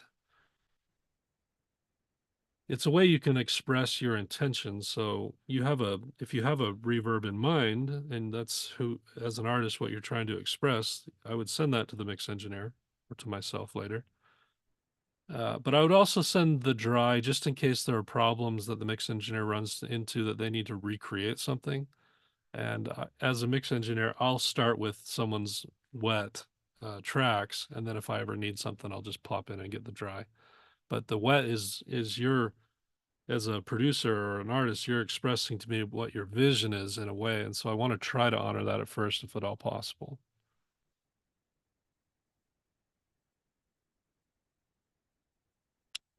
The volume first approach is really cool and eye-opening, but I find myself most of the time half mixing, half producing, trying to find the sounds that I want from each instrument.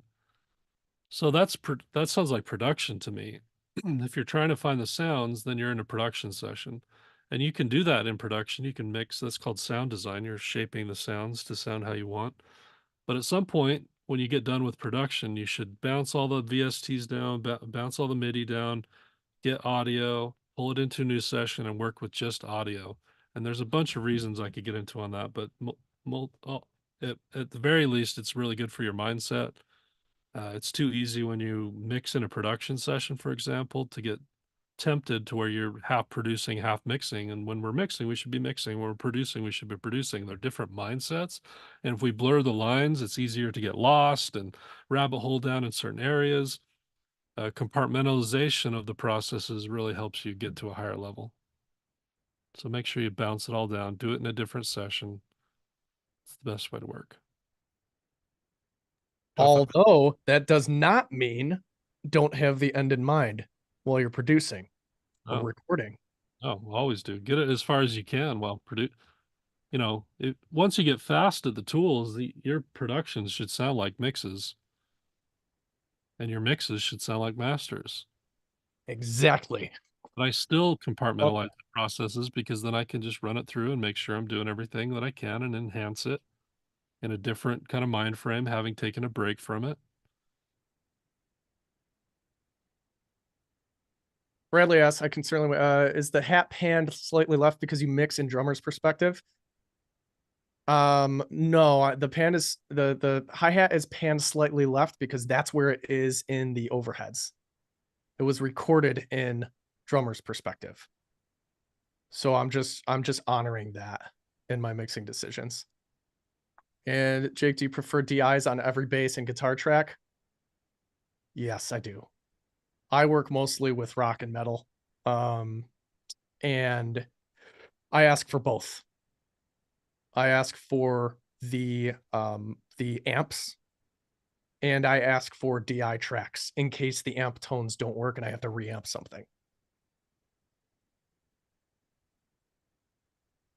Good, That's my couple good questions here, because people are still wondering about the whole gain versus volume thing. Your faders on, the channel strip, if Jake pull that up, like the X, hit X, yeah. Those are all attached to your volume. Those aren't attached to your gain. Those are attached to your volume. But you want to keep those free so that you can go and make adjustments on those when you need to. He's put a gain plugin. You can see on that track he has there. He has the gain plugin on there, and he has his automation lane, that blue line, routed to the which the gain knob. the gain knob in particular. That This. gain knob, yep, it's Yeah, called so the you'll gain see it knob. kind of go up and That's down. adjusting the amount of gain in those moments. That keeps the fader free. So that's not attached to the volume faders. The volume fader can still be adjusted. The overall volume can still be adjusted and keep those gain moves in there at the same time. And that's what we're talking about, a better way to work. Caleb, how do people create songs that sound loud enough in the beginning, but as the song progresses, it gets louder? How do you ensure the song is loud enough in the beginning? It's a real, Stephen, it's a common misconception that has to do with a ton of like dynamic range. It's not as much about that as you think. Most masters are pretty squashed throughout the whole song, and there's a little bit of uh, dynamic range between the verses and the chorus, but it's more about having the instruments of the chorus be different than the instruments of the verse and having them come through louder. There's usually some more, and there is a volume jump, but it's also about just the perception of something building, not necessarily through dynamic range, but through the Intensity. the intensity of the production. Yeah, I totally. see that. I see people get confused on that a lot, so it's a really good question.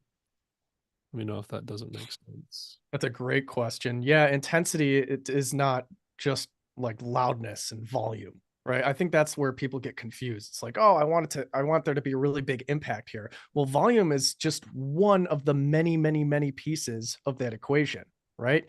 Like, besides that, we're talking about frequencies. Can I reintroduce instrumentation here to make the mix taller, right? Like we talked about earlier, which then will make it seem more intense and more exciting, right? Or can I do things across the left to right spectrum to make things wider in those big impactful moments? It's not just about louder or softer, right?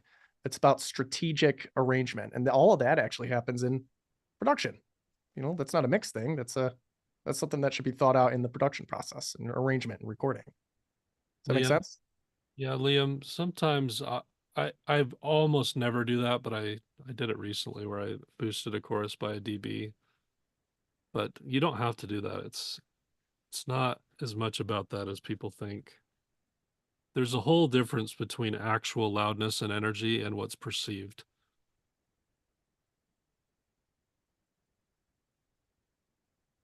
Totes be goats. And you also don't want to alienate your listener, right?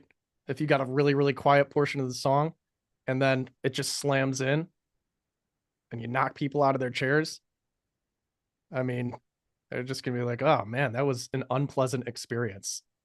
Next song. You want to serve it to people on a silver platter, make it a smooth listening experience while still making an immersive mix that sucks people in and keeps them interested. You know what I mean?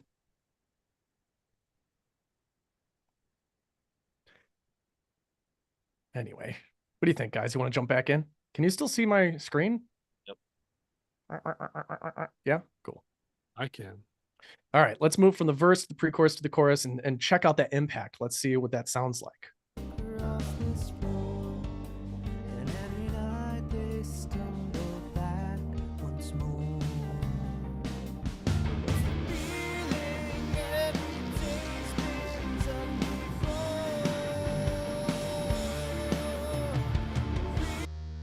So I have a note here to low pass that because we've got like this kind of like sawy, kind of bright frequency that's kind of popping through everything else. And you might be tempted to kind of slap some EQ on there right off the bat. I'm just writing a note on my channel right here that says LP. That's going to remind me to low pass that and get it out of the way of the things that really need to be in the high end of the frequency spectrum. This is just for Matt. I had Matt use a synth bass for the first time here.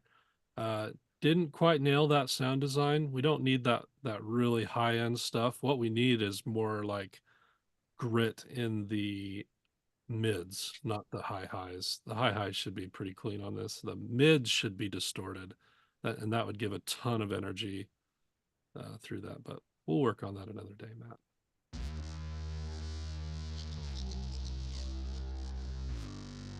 It's also got this strange detuning, chorusing, phasing effect that's kind of like swirling it around. Mono that bad boy. So I was thinking maybe we make it mono. Mono that bad boy.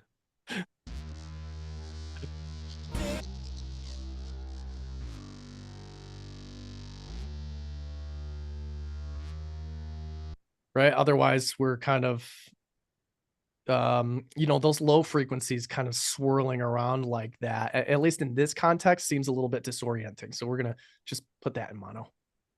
Same with our other bass.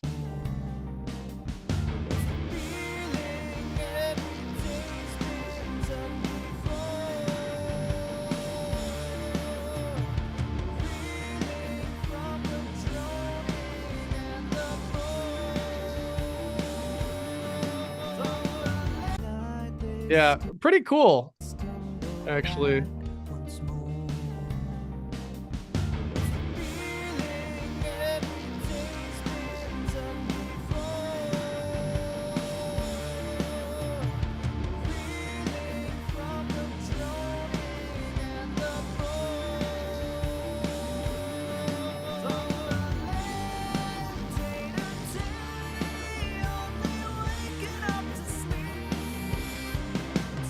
Okay, let's see which element is going to come into that chorus and elevate the energy here. So we've already got, if we're thinking in terms of arrangement, we've already got stacks of vocals that we're going to bring in here. We know that that's going to elevate the energy of the track. What about this portamento lead? What is this?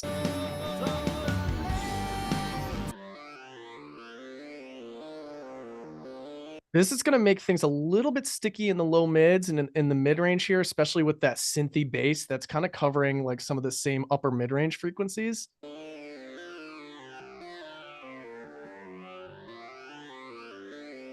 Where it's a cool kind of moving texture, but it doesn't need to be like a spotlight element. And right now, you guys know what I mean when I say spotlight element, right? Like it's very simply like the element that we bring into the spotlight, that we say, hey, look at this is what you focus on right now during this song. You know what I mean? That's what I mean when I say spotlight element. So this is more of a supporting role or a co-star.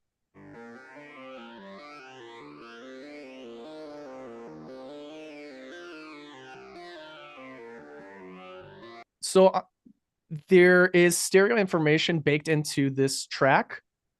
However, there is a very clear moving melody happening here, right up the center, right? So for me, I'm thinking I want to widen this out, declutter the center of the mix, and really just kind of reserve that space for the elements that need to be there, the kicks, the snares, the bass, and the vocal, right? The lead vocal. So I'm just going to write a note there to take care of that later.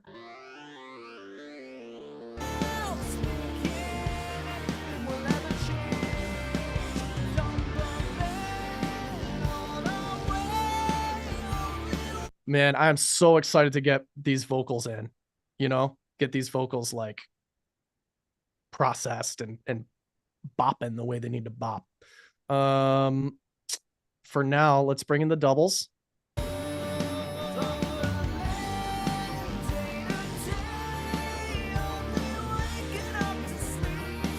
All right. Let's bring these harmonies.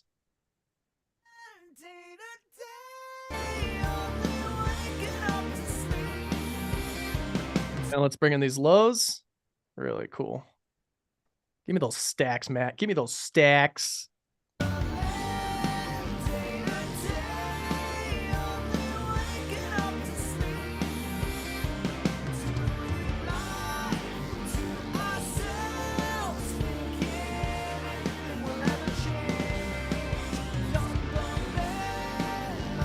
And I'm gonna put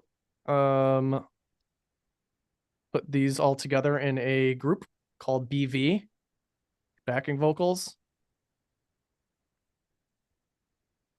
Ooh, I can't wait to take the drill frequency out of all those. You don't like that? I feel like I'm at the dentist. A lot of formant shifting and all that. We'll just always have this. We'll always have this create this upper mid just drill build up, but we'll fix it. One day after another.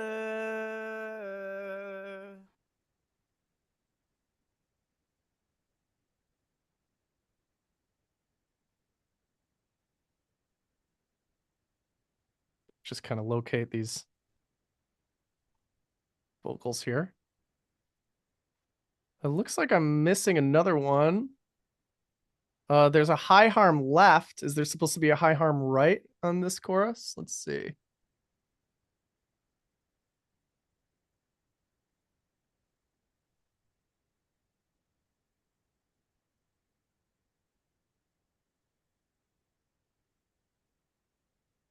Can you double check that for me, Matt? Is there supposed to be a high harm right?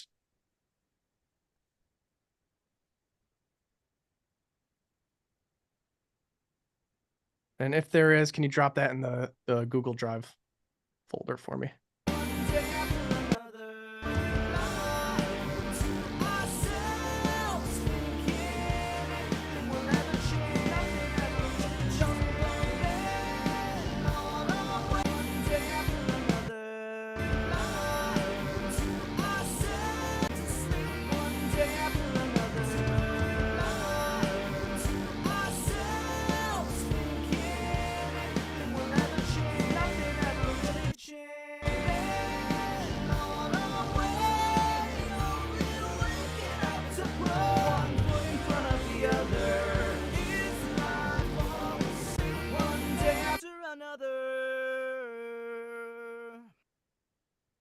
Does nothing ever really change? One foot in front of the other.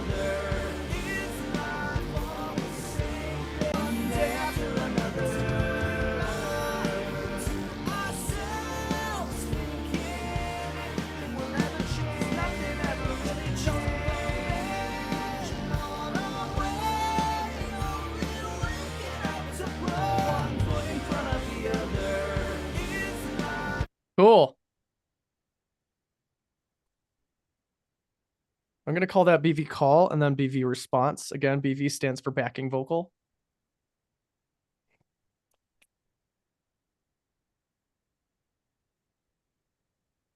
One of the interesting things we'll do on day 3 with these vocals is they need brightness, but they also have the upper mids that have harshness. So we're gonna have to navigate deadening the harshnesses and also bringing up brightnesses. It'll be fun. Music's fun. Music is fun. Love this stuff. Love this stuff. God. All right.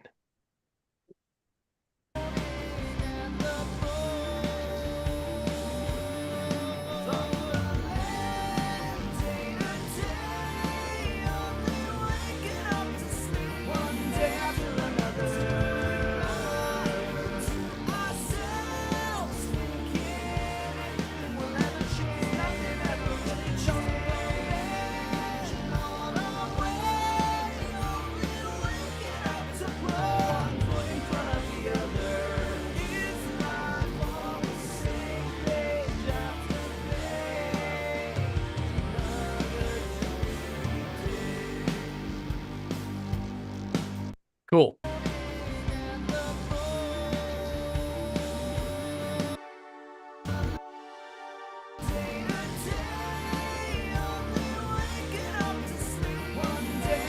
Okay. Are So y'all feeling like the mix is a little low overall compared to the voices? Yes, low, yes. You bring that up a little, Jake. okie dokie.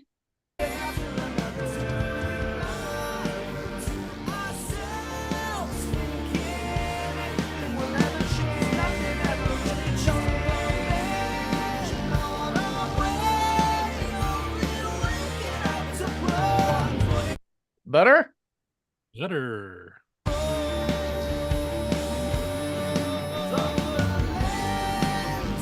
We're gonna figure this out someday.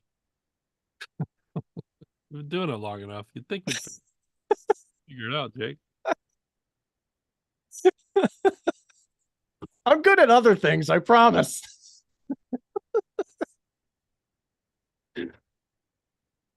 Yeah, I mean we can't hear it. Y'all can, so you just gotta let us know. Thanks for helping us out.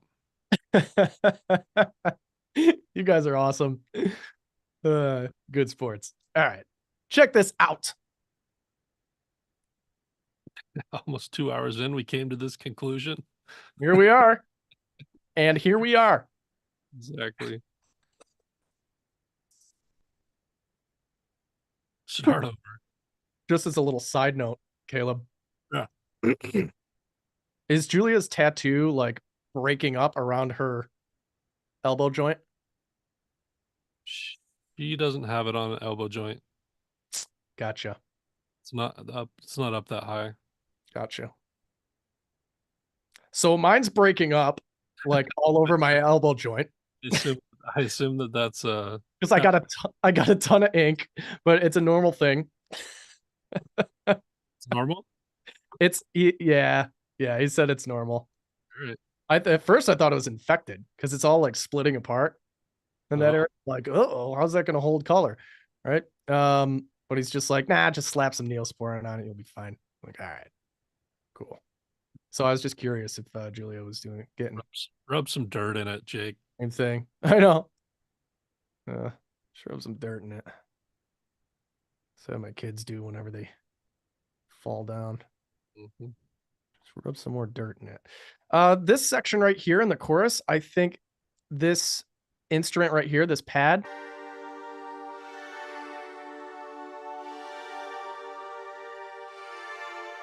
I think that can come up just a touch to elevate the intensity of that chorus. So I'm going to bring it up a couple decibels and see what that does.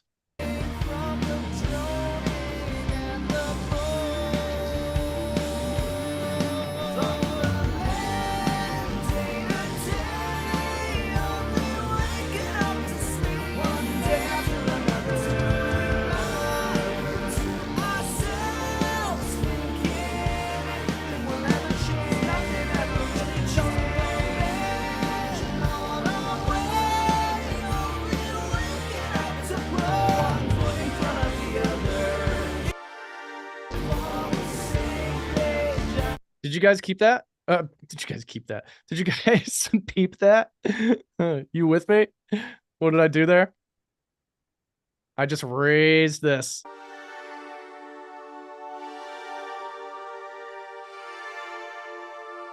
That's literally all I did in that section. And all of a sudden it makes it sound more open, right?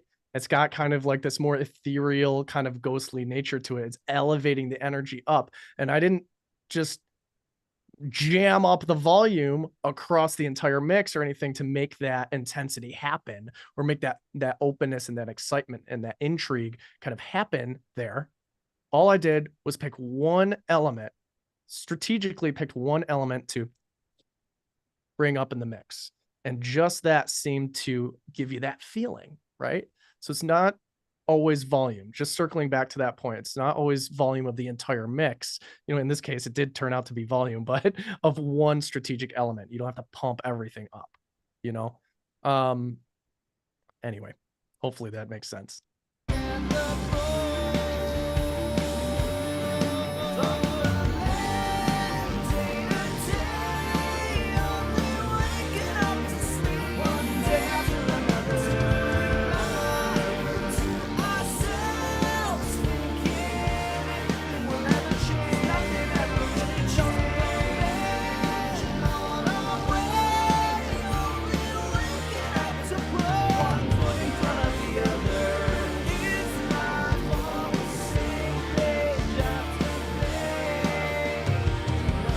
gonna get one more pass of that chorus.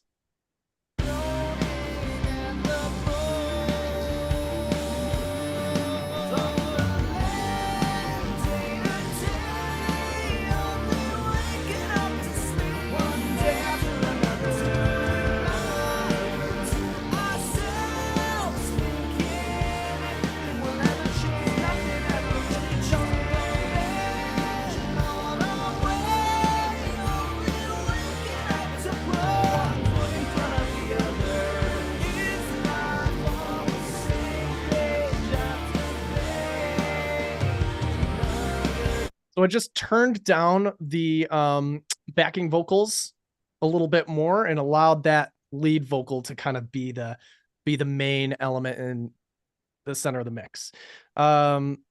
Cool. Guys with me? Shall we move on? Yep, there's gonna be plenty of things here that are distracting right now, guys. For sure. Just like this is all about selective listening, which my wife says I'm very good at.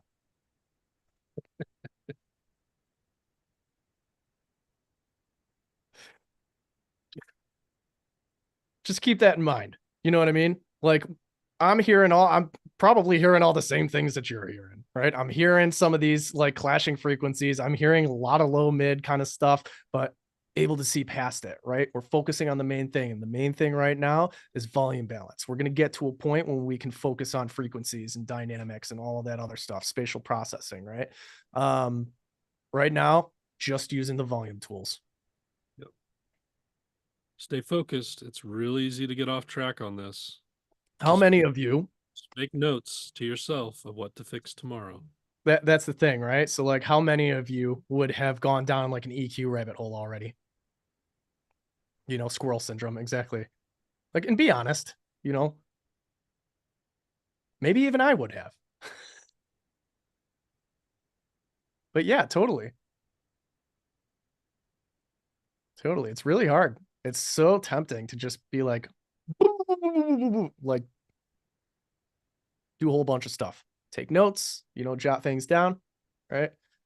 Come back to them when it's time.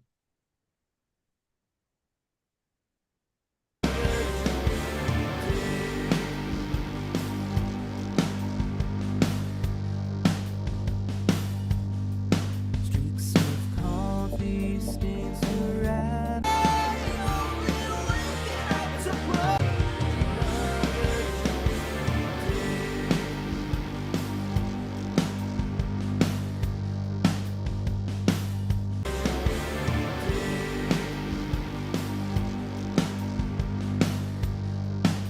I'm gonna bring that down.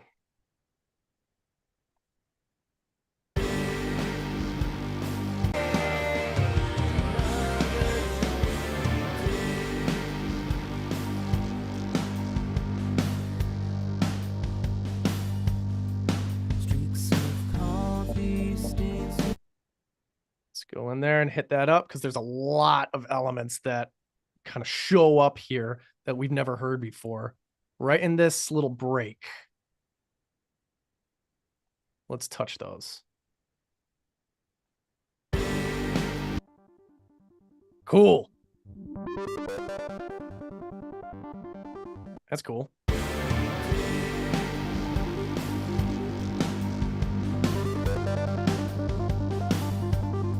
What's this one? Same one.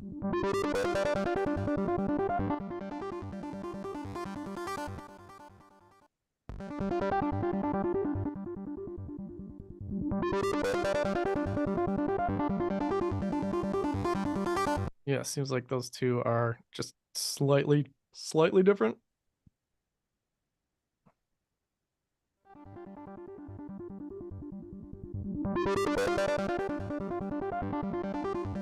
Streaks of coffee.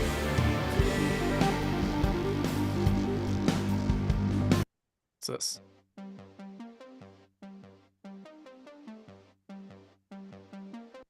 That's kind of cool.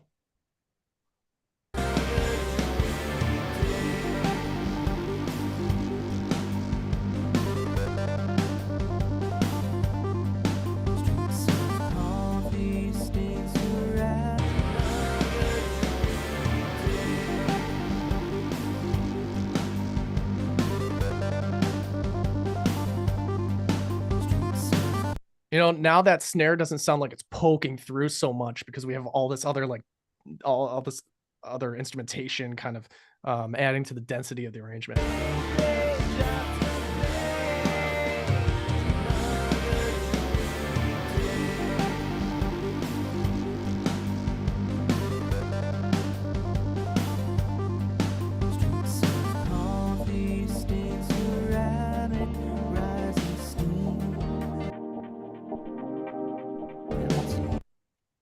This is now much too loud. So we're going to bring that down. Here's something for the gain tool. See that? Who was asking about the gain tool? You're welcome.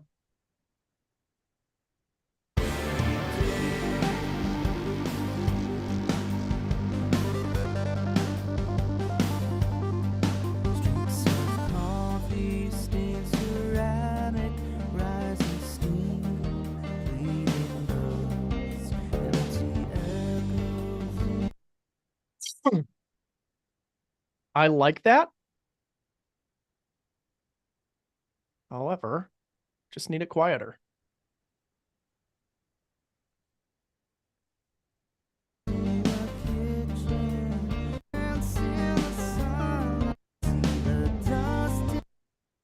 So we've got this section, we've got this section, and then we've got this section. And then we've got this section. Right here. Boom, boom, boom, boom, boom. So we've got chorus 2, we've got pre-chorus 2, we've got verse 2 B section, we've got verse 1 A section, and then we've got just like this break.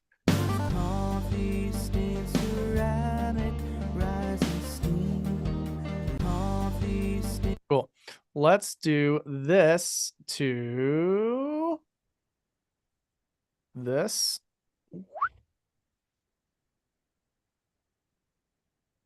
We'll go gain. We'll take this and just swing it down.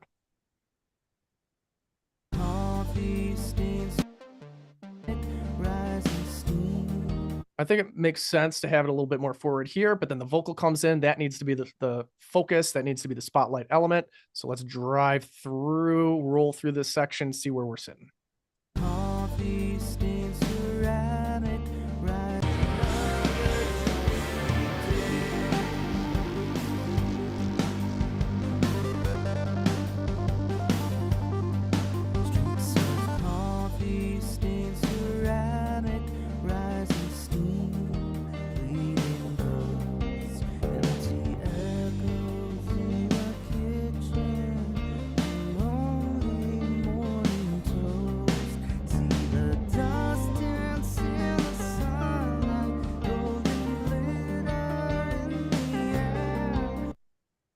Snare's still quite loud.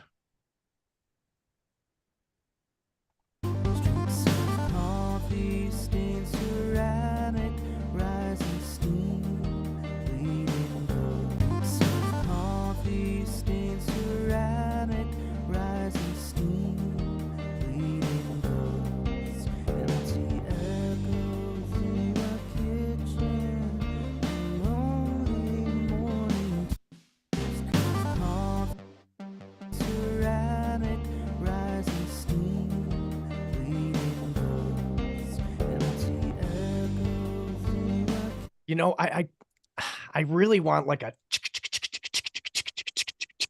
in here to keep up the momentum.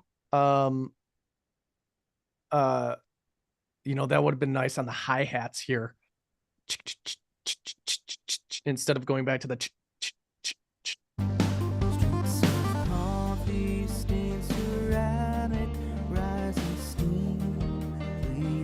let's roll all the way through that just to see where the snare's sitting.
And then we'll just take the whole kit down here. Where we had it before.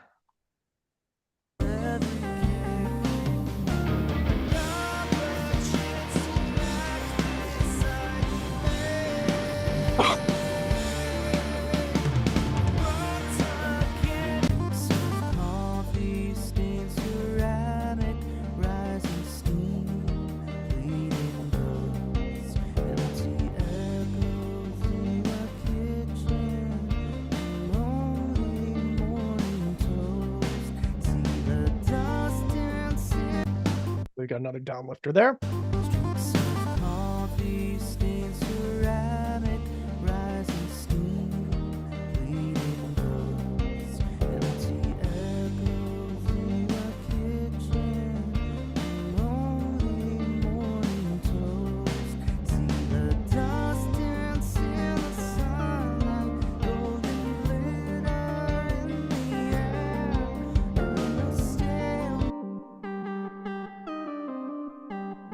I'm going to do the same thing here. I like it, but it's stomping on the vocal a little bit, so we're going to bring it down.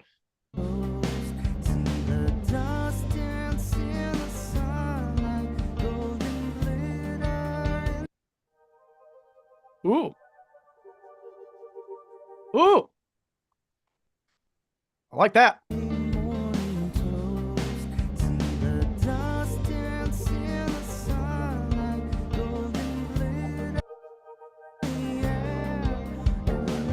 Cool. That needs to be high passed. So I'm just going to high pass that. Like all that low mid kind of like bubbliness is pulling attention. So we're going to probably high pass the crap out of that thing and just let that bubbles kind of be like really nice and tickly.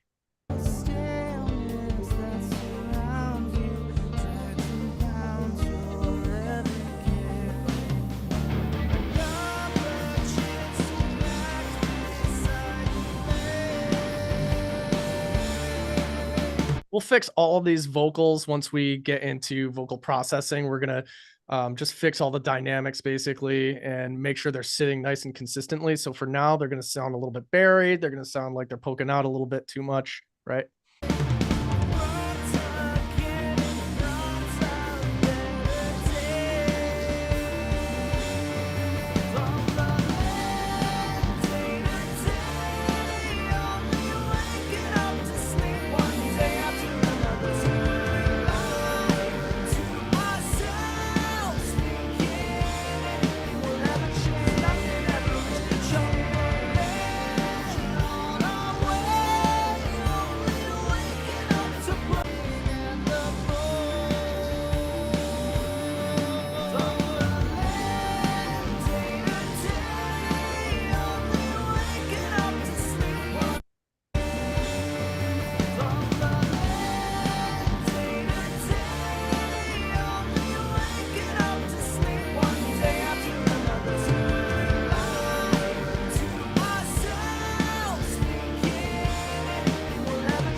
Got some kind of consistency things going on with the drum there.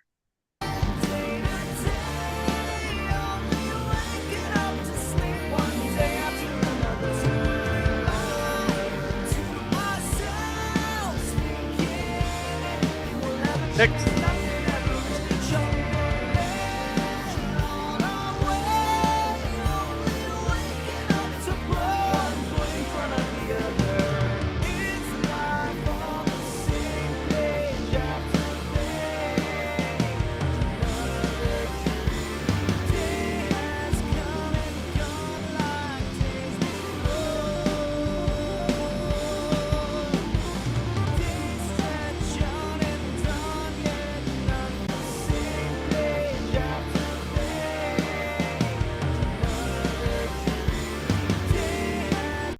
Cool.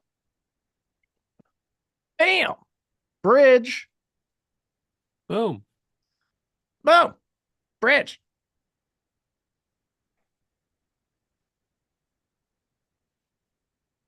What's new in the bridge? What's new in the bridge, folks? See. Let's check it out. How are we going to elevate this bridge? Ha! There it is. Slide guitar.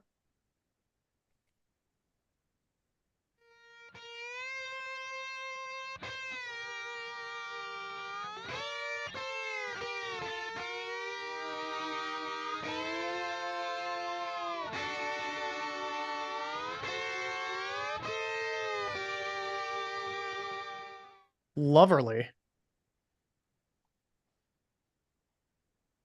Oh, crud. I used the wrong thing. Don't worry, I fixed it. All right.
We're going to leave them there for now. And then maybe we'll do something weird later. Like chorusing? I don't know yet. Let's just keep moving.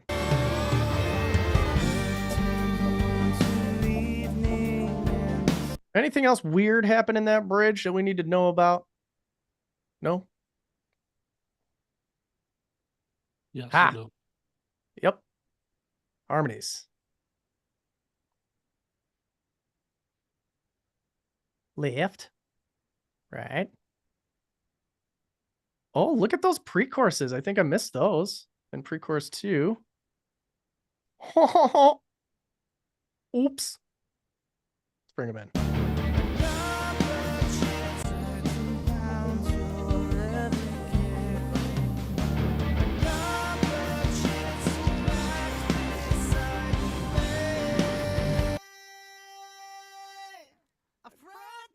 Again in front of better days. Another chance to ride beside once again in front of better days. From the land day to day, only waking up to sleep one day. Cool, going into the bridge.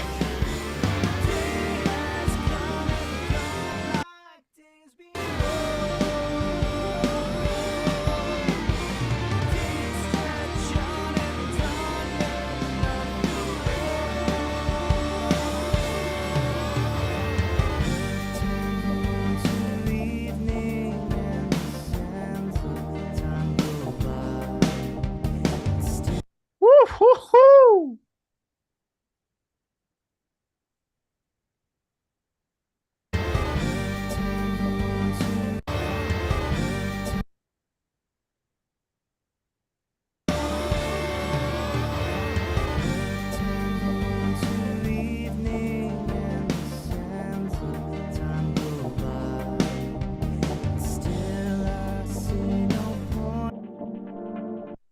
Okay, let's bring that down. And again, we're going to use the gain tool.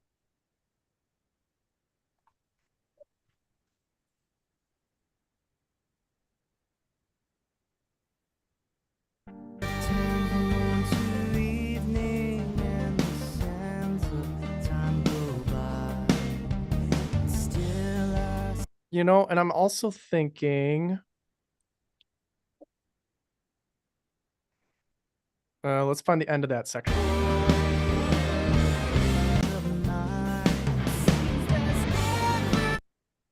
Right there.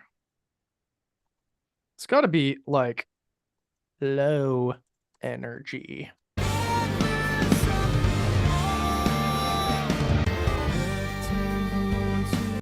So I want to do something different here.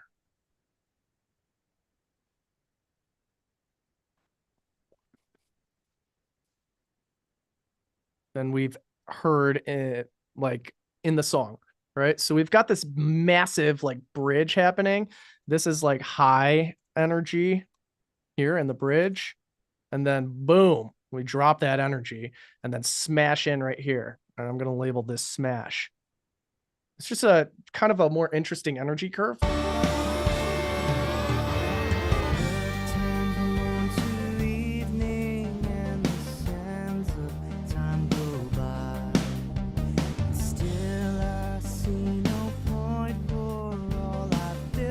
I think this can come down a little bit more. And this that could come down. What was that? I haven't renamed it yet, but that's the official name. What was that part again?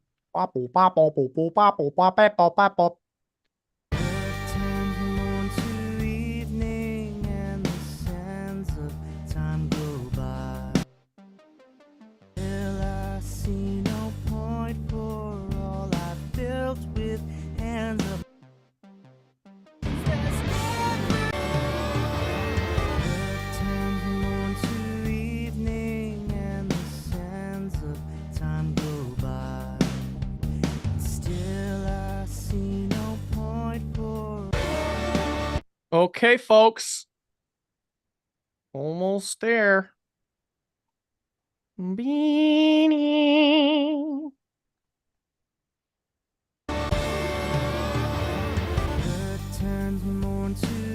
We're gonna fade those out.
Manage those drums a little bit.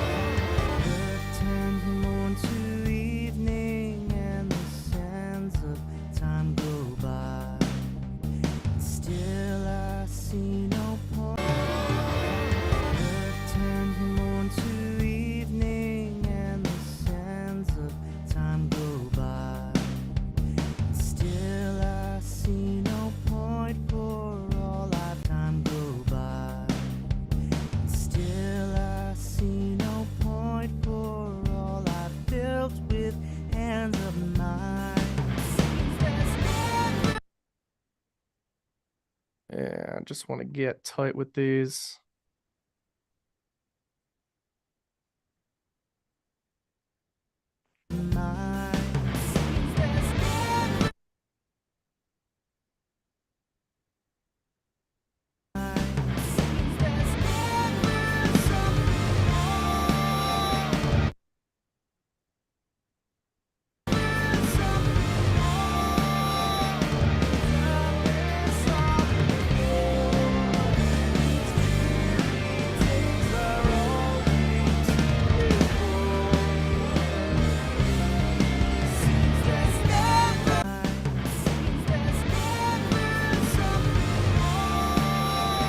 Yeah, let's take a look at this.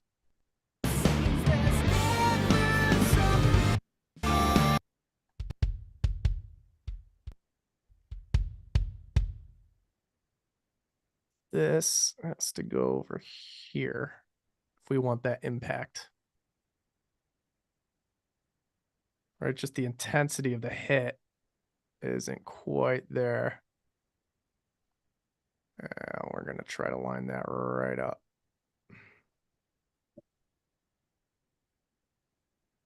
Right there. See what happens. Cool.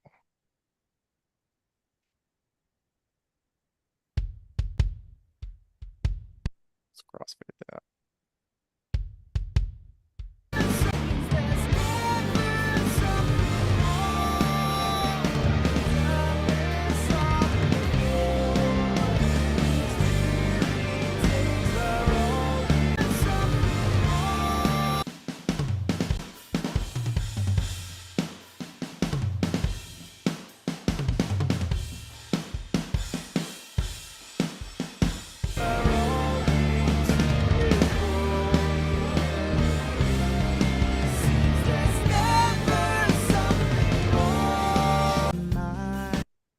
Ah! Excuse me.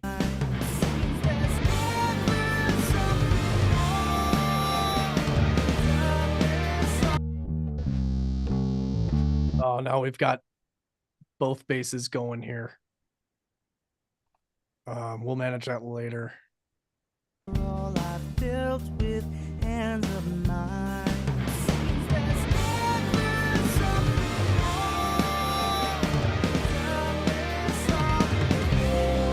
For now, I'm just gonna mute this bass.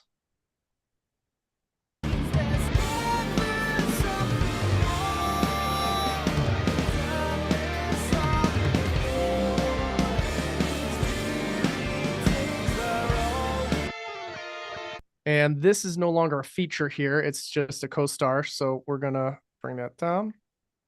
That's the slide guitar.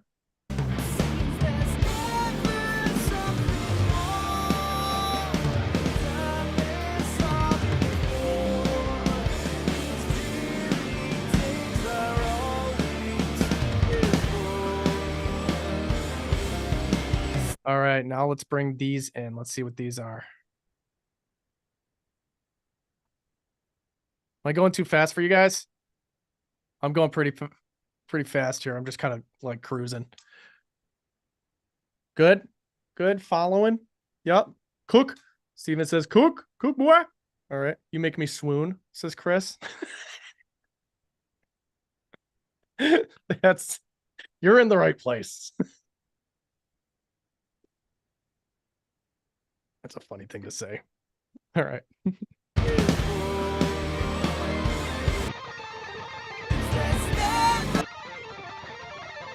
Okay, that is texture. I'm gonna call that guitar effects.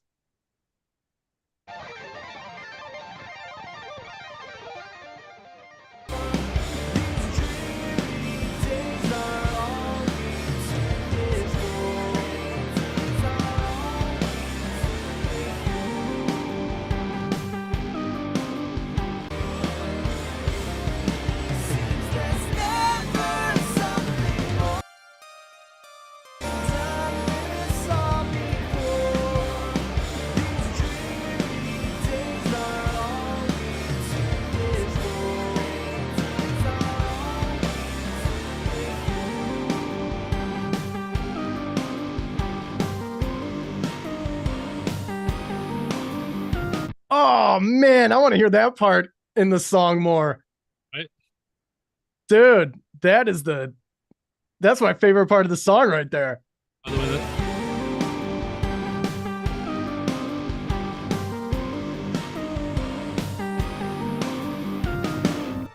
that was close to the tone that I wanted the bass synth to have.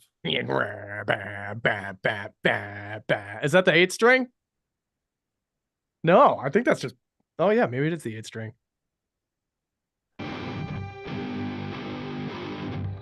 Yeah, that's 8th string. Oh man, that's nice.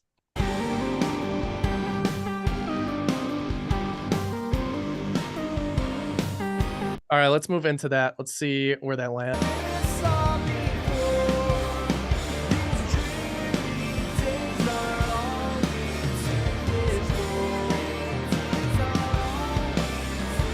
Ooh, let's get these vocal tags in there though. Tags, tag, you're it. There's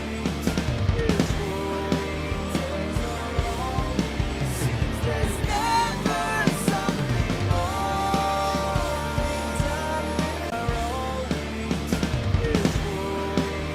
Days are all we've to live for. Caleb, Yes, sir. gonna do something and I don't usually do. There you go. I told everyone earlier you do 90% spread totally wide. Well, there's your 10% right there. Right there.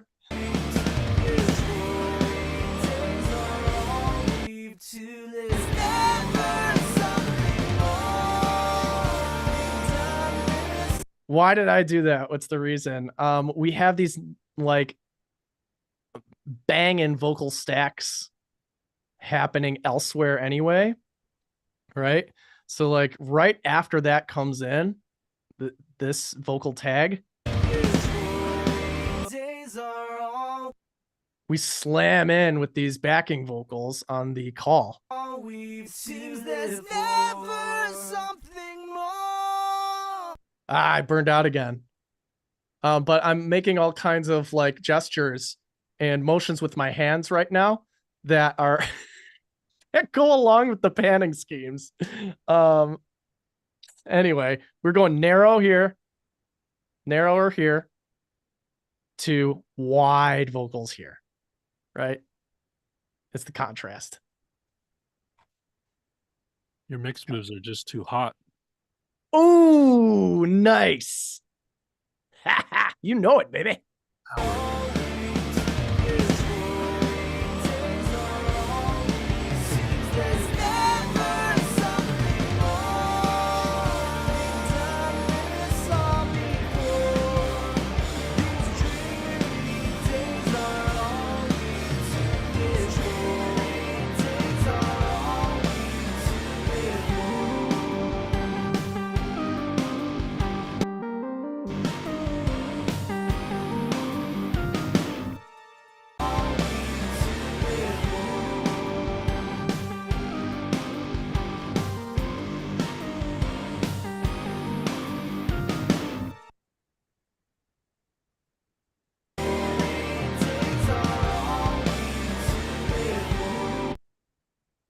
Let's go right here. We'll mark it. And then we'll take this piece and sit over here.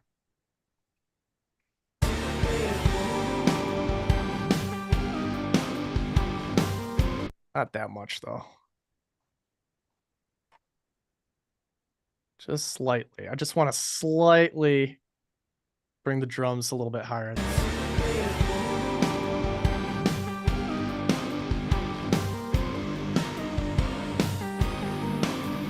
Even a little too much there.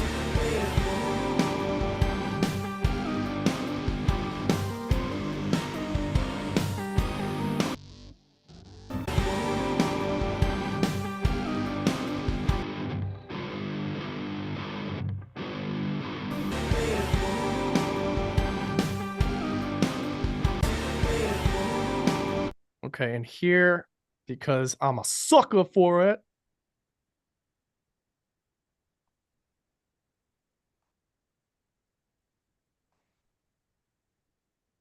and that gain up.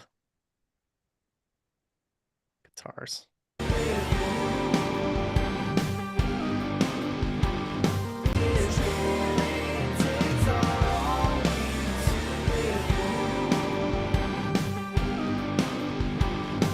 And just gonna tighten those up.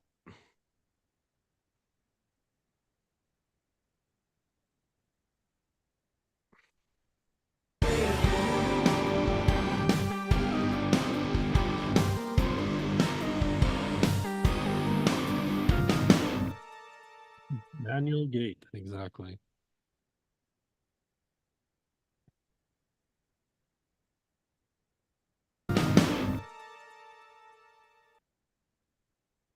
It's not your first rodeo working with chuggy guitars.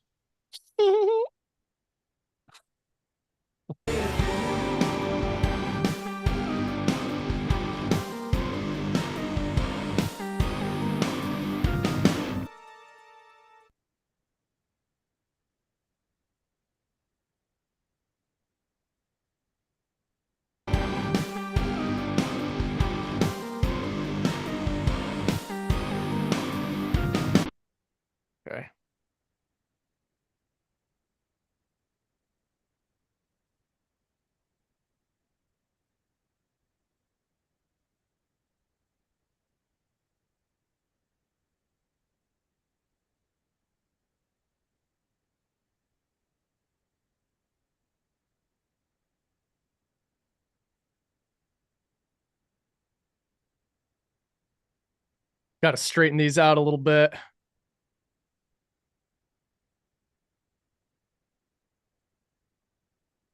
Playing that low, it's gonna bend.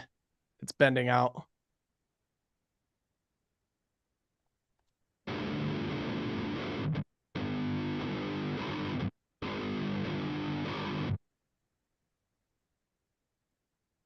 So we're gonna take this.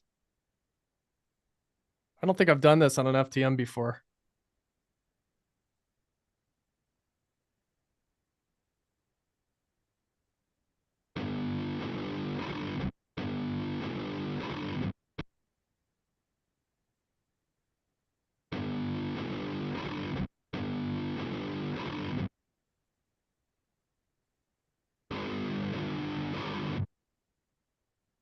Here, that's bending out. We're just tightening those up.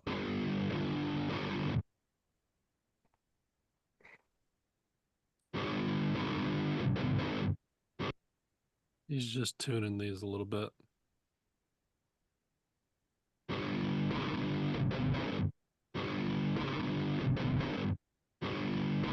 Might not be able to get away with it on that one. Mind the bending personally.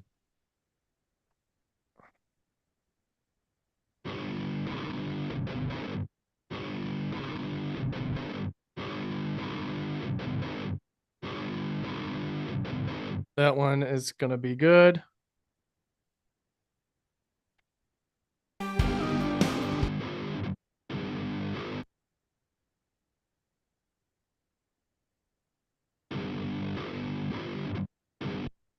try that.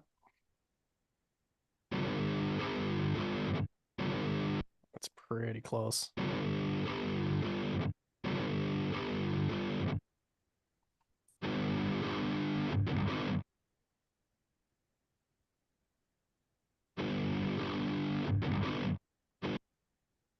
Cool. Talk to me about this piece. Let's get that tightened up.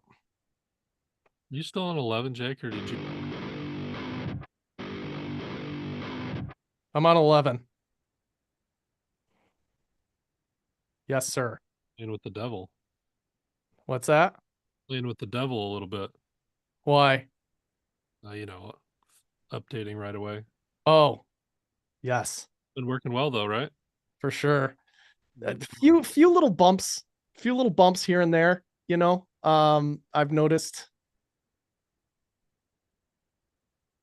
sometimes it doesn't do what I want it to. How's that different from any other time though? Not Excuse me. Let's see if I can get my camera back on.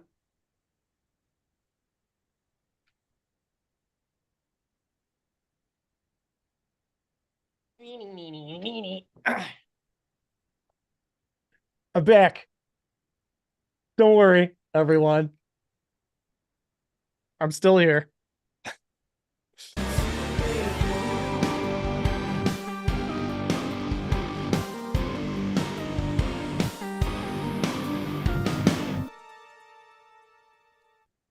It's a little bit better. I might tune those a little bit tighter. Those ones still just, they need to come down. I might be able to keep that last one. Let's see. Yeah, that's fine.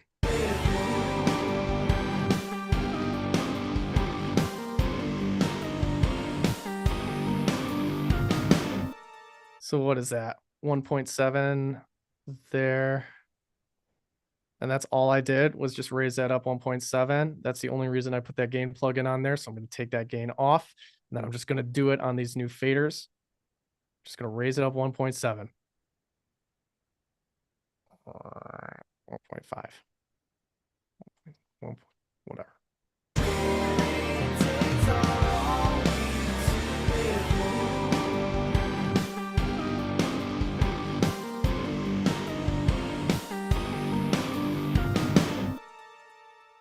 Sweet.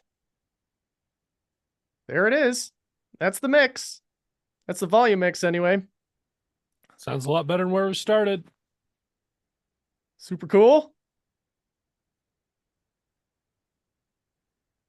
Super cool. All right. Is it okay if we take just like 3 minutes? Oh, wait. We have one more thing to bring in. Hold on, guys. Sorry. I'm sorry. I forgot something.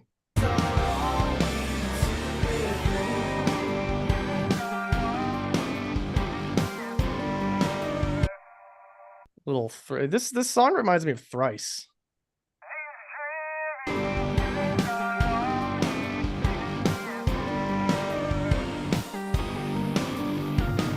That vocal will come through once we fix the high end of the bass, right? Once we attenuate that and we do the EQ management on that, frequency management on that, that vocal is going to pop right through. I think that's it. Matt, you got an eye on me? Did I miss anything here? Hey, what do we got? I miss anything?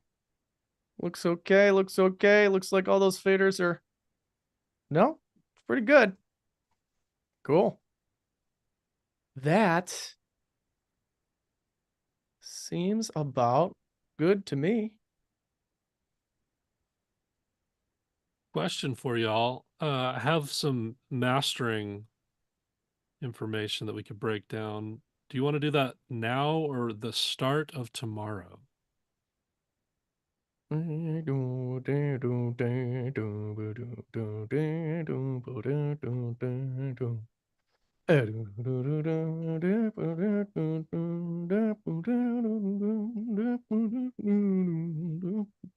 making a poll. Y'all just can't get on the same page. Poll. I'm still sharing that old poll. Sorry, is that annoying? Do you show the faders now? You want to see the faders? Sure. There's the faders.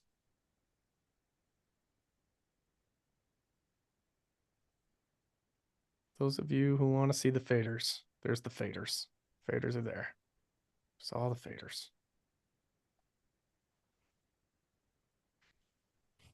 Oh, feeling dumb right now. I don't know why I can't make a new one.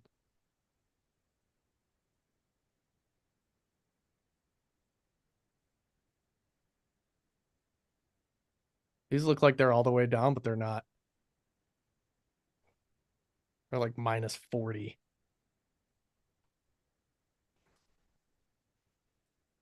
Yeah, I don't know how to do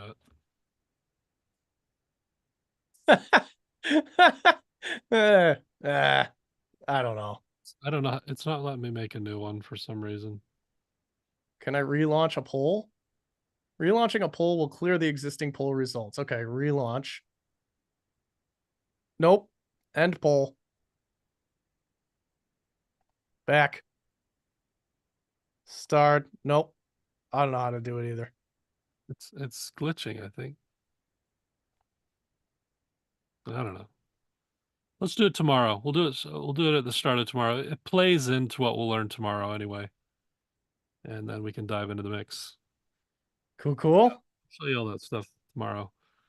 Come be on time, and you'll get to see how this translates into a mastering mindset, and it will definitely play into the moves we make in the mix tomorrow, as well as today. So it'll be a nice sum up.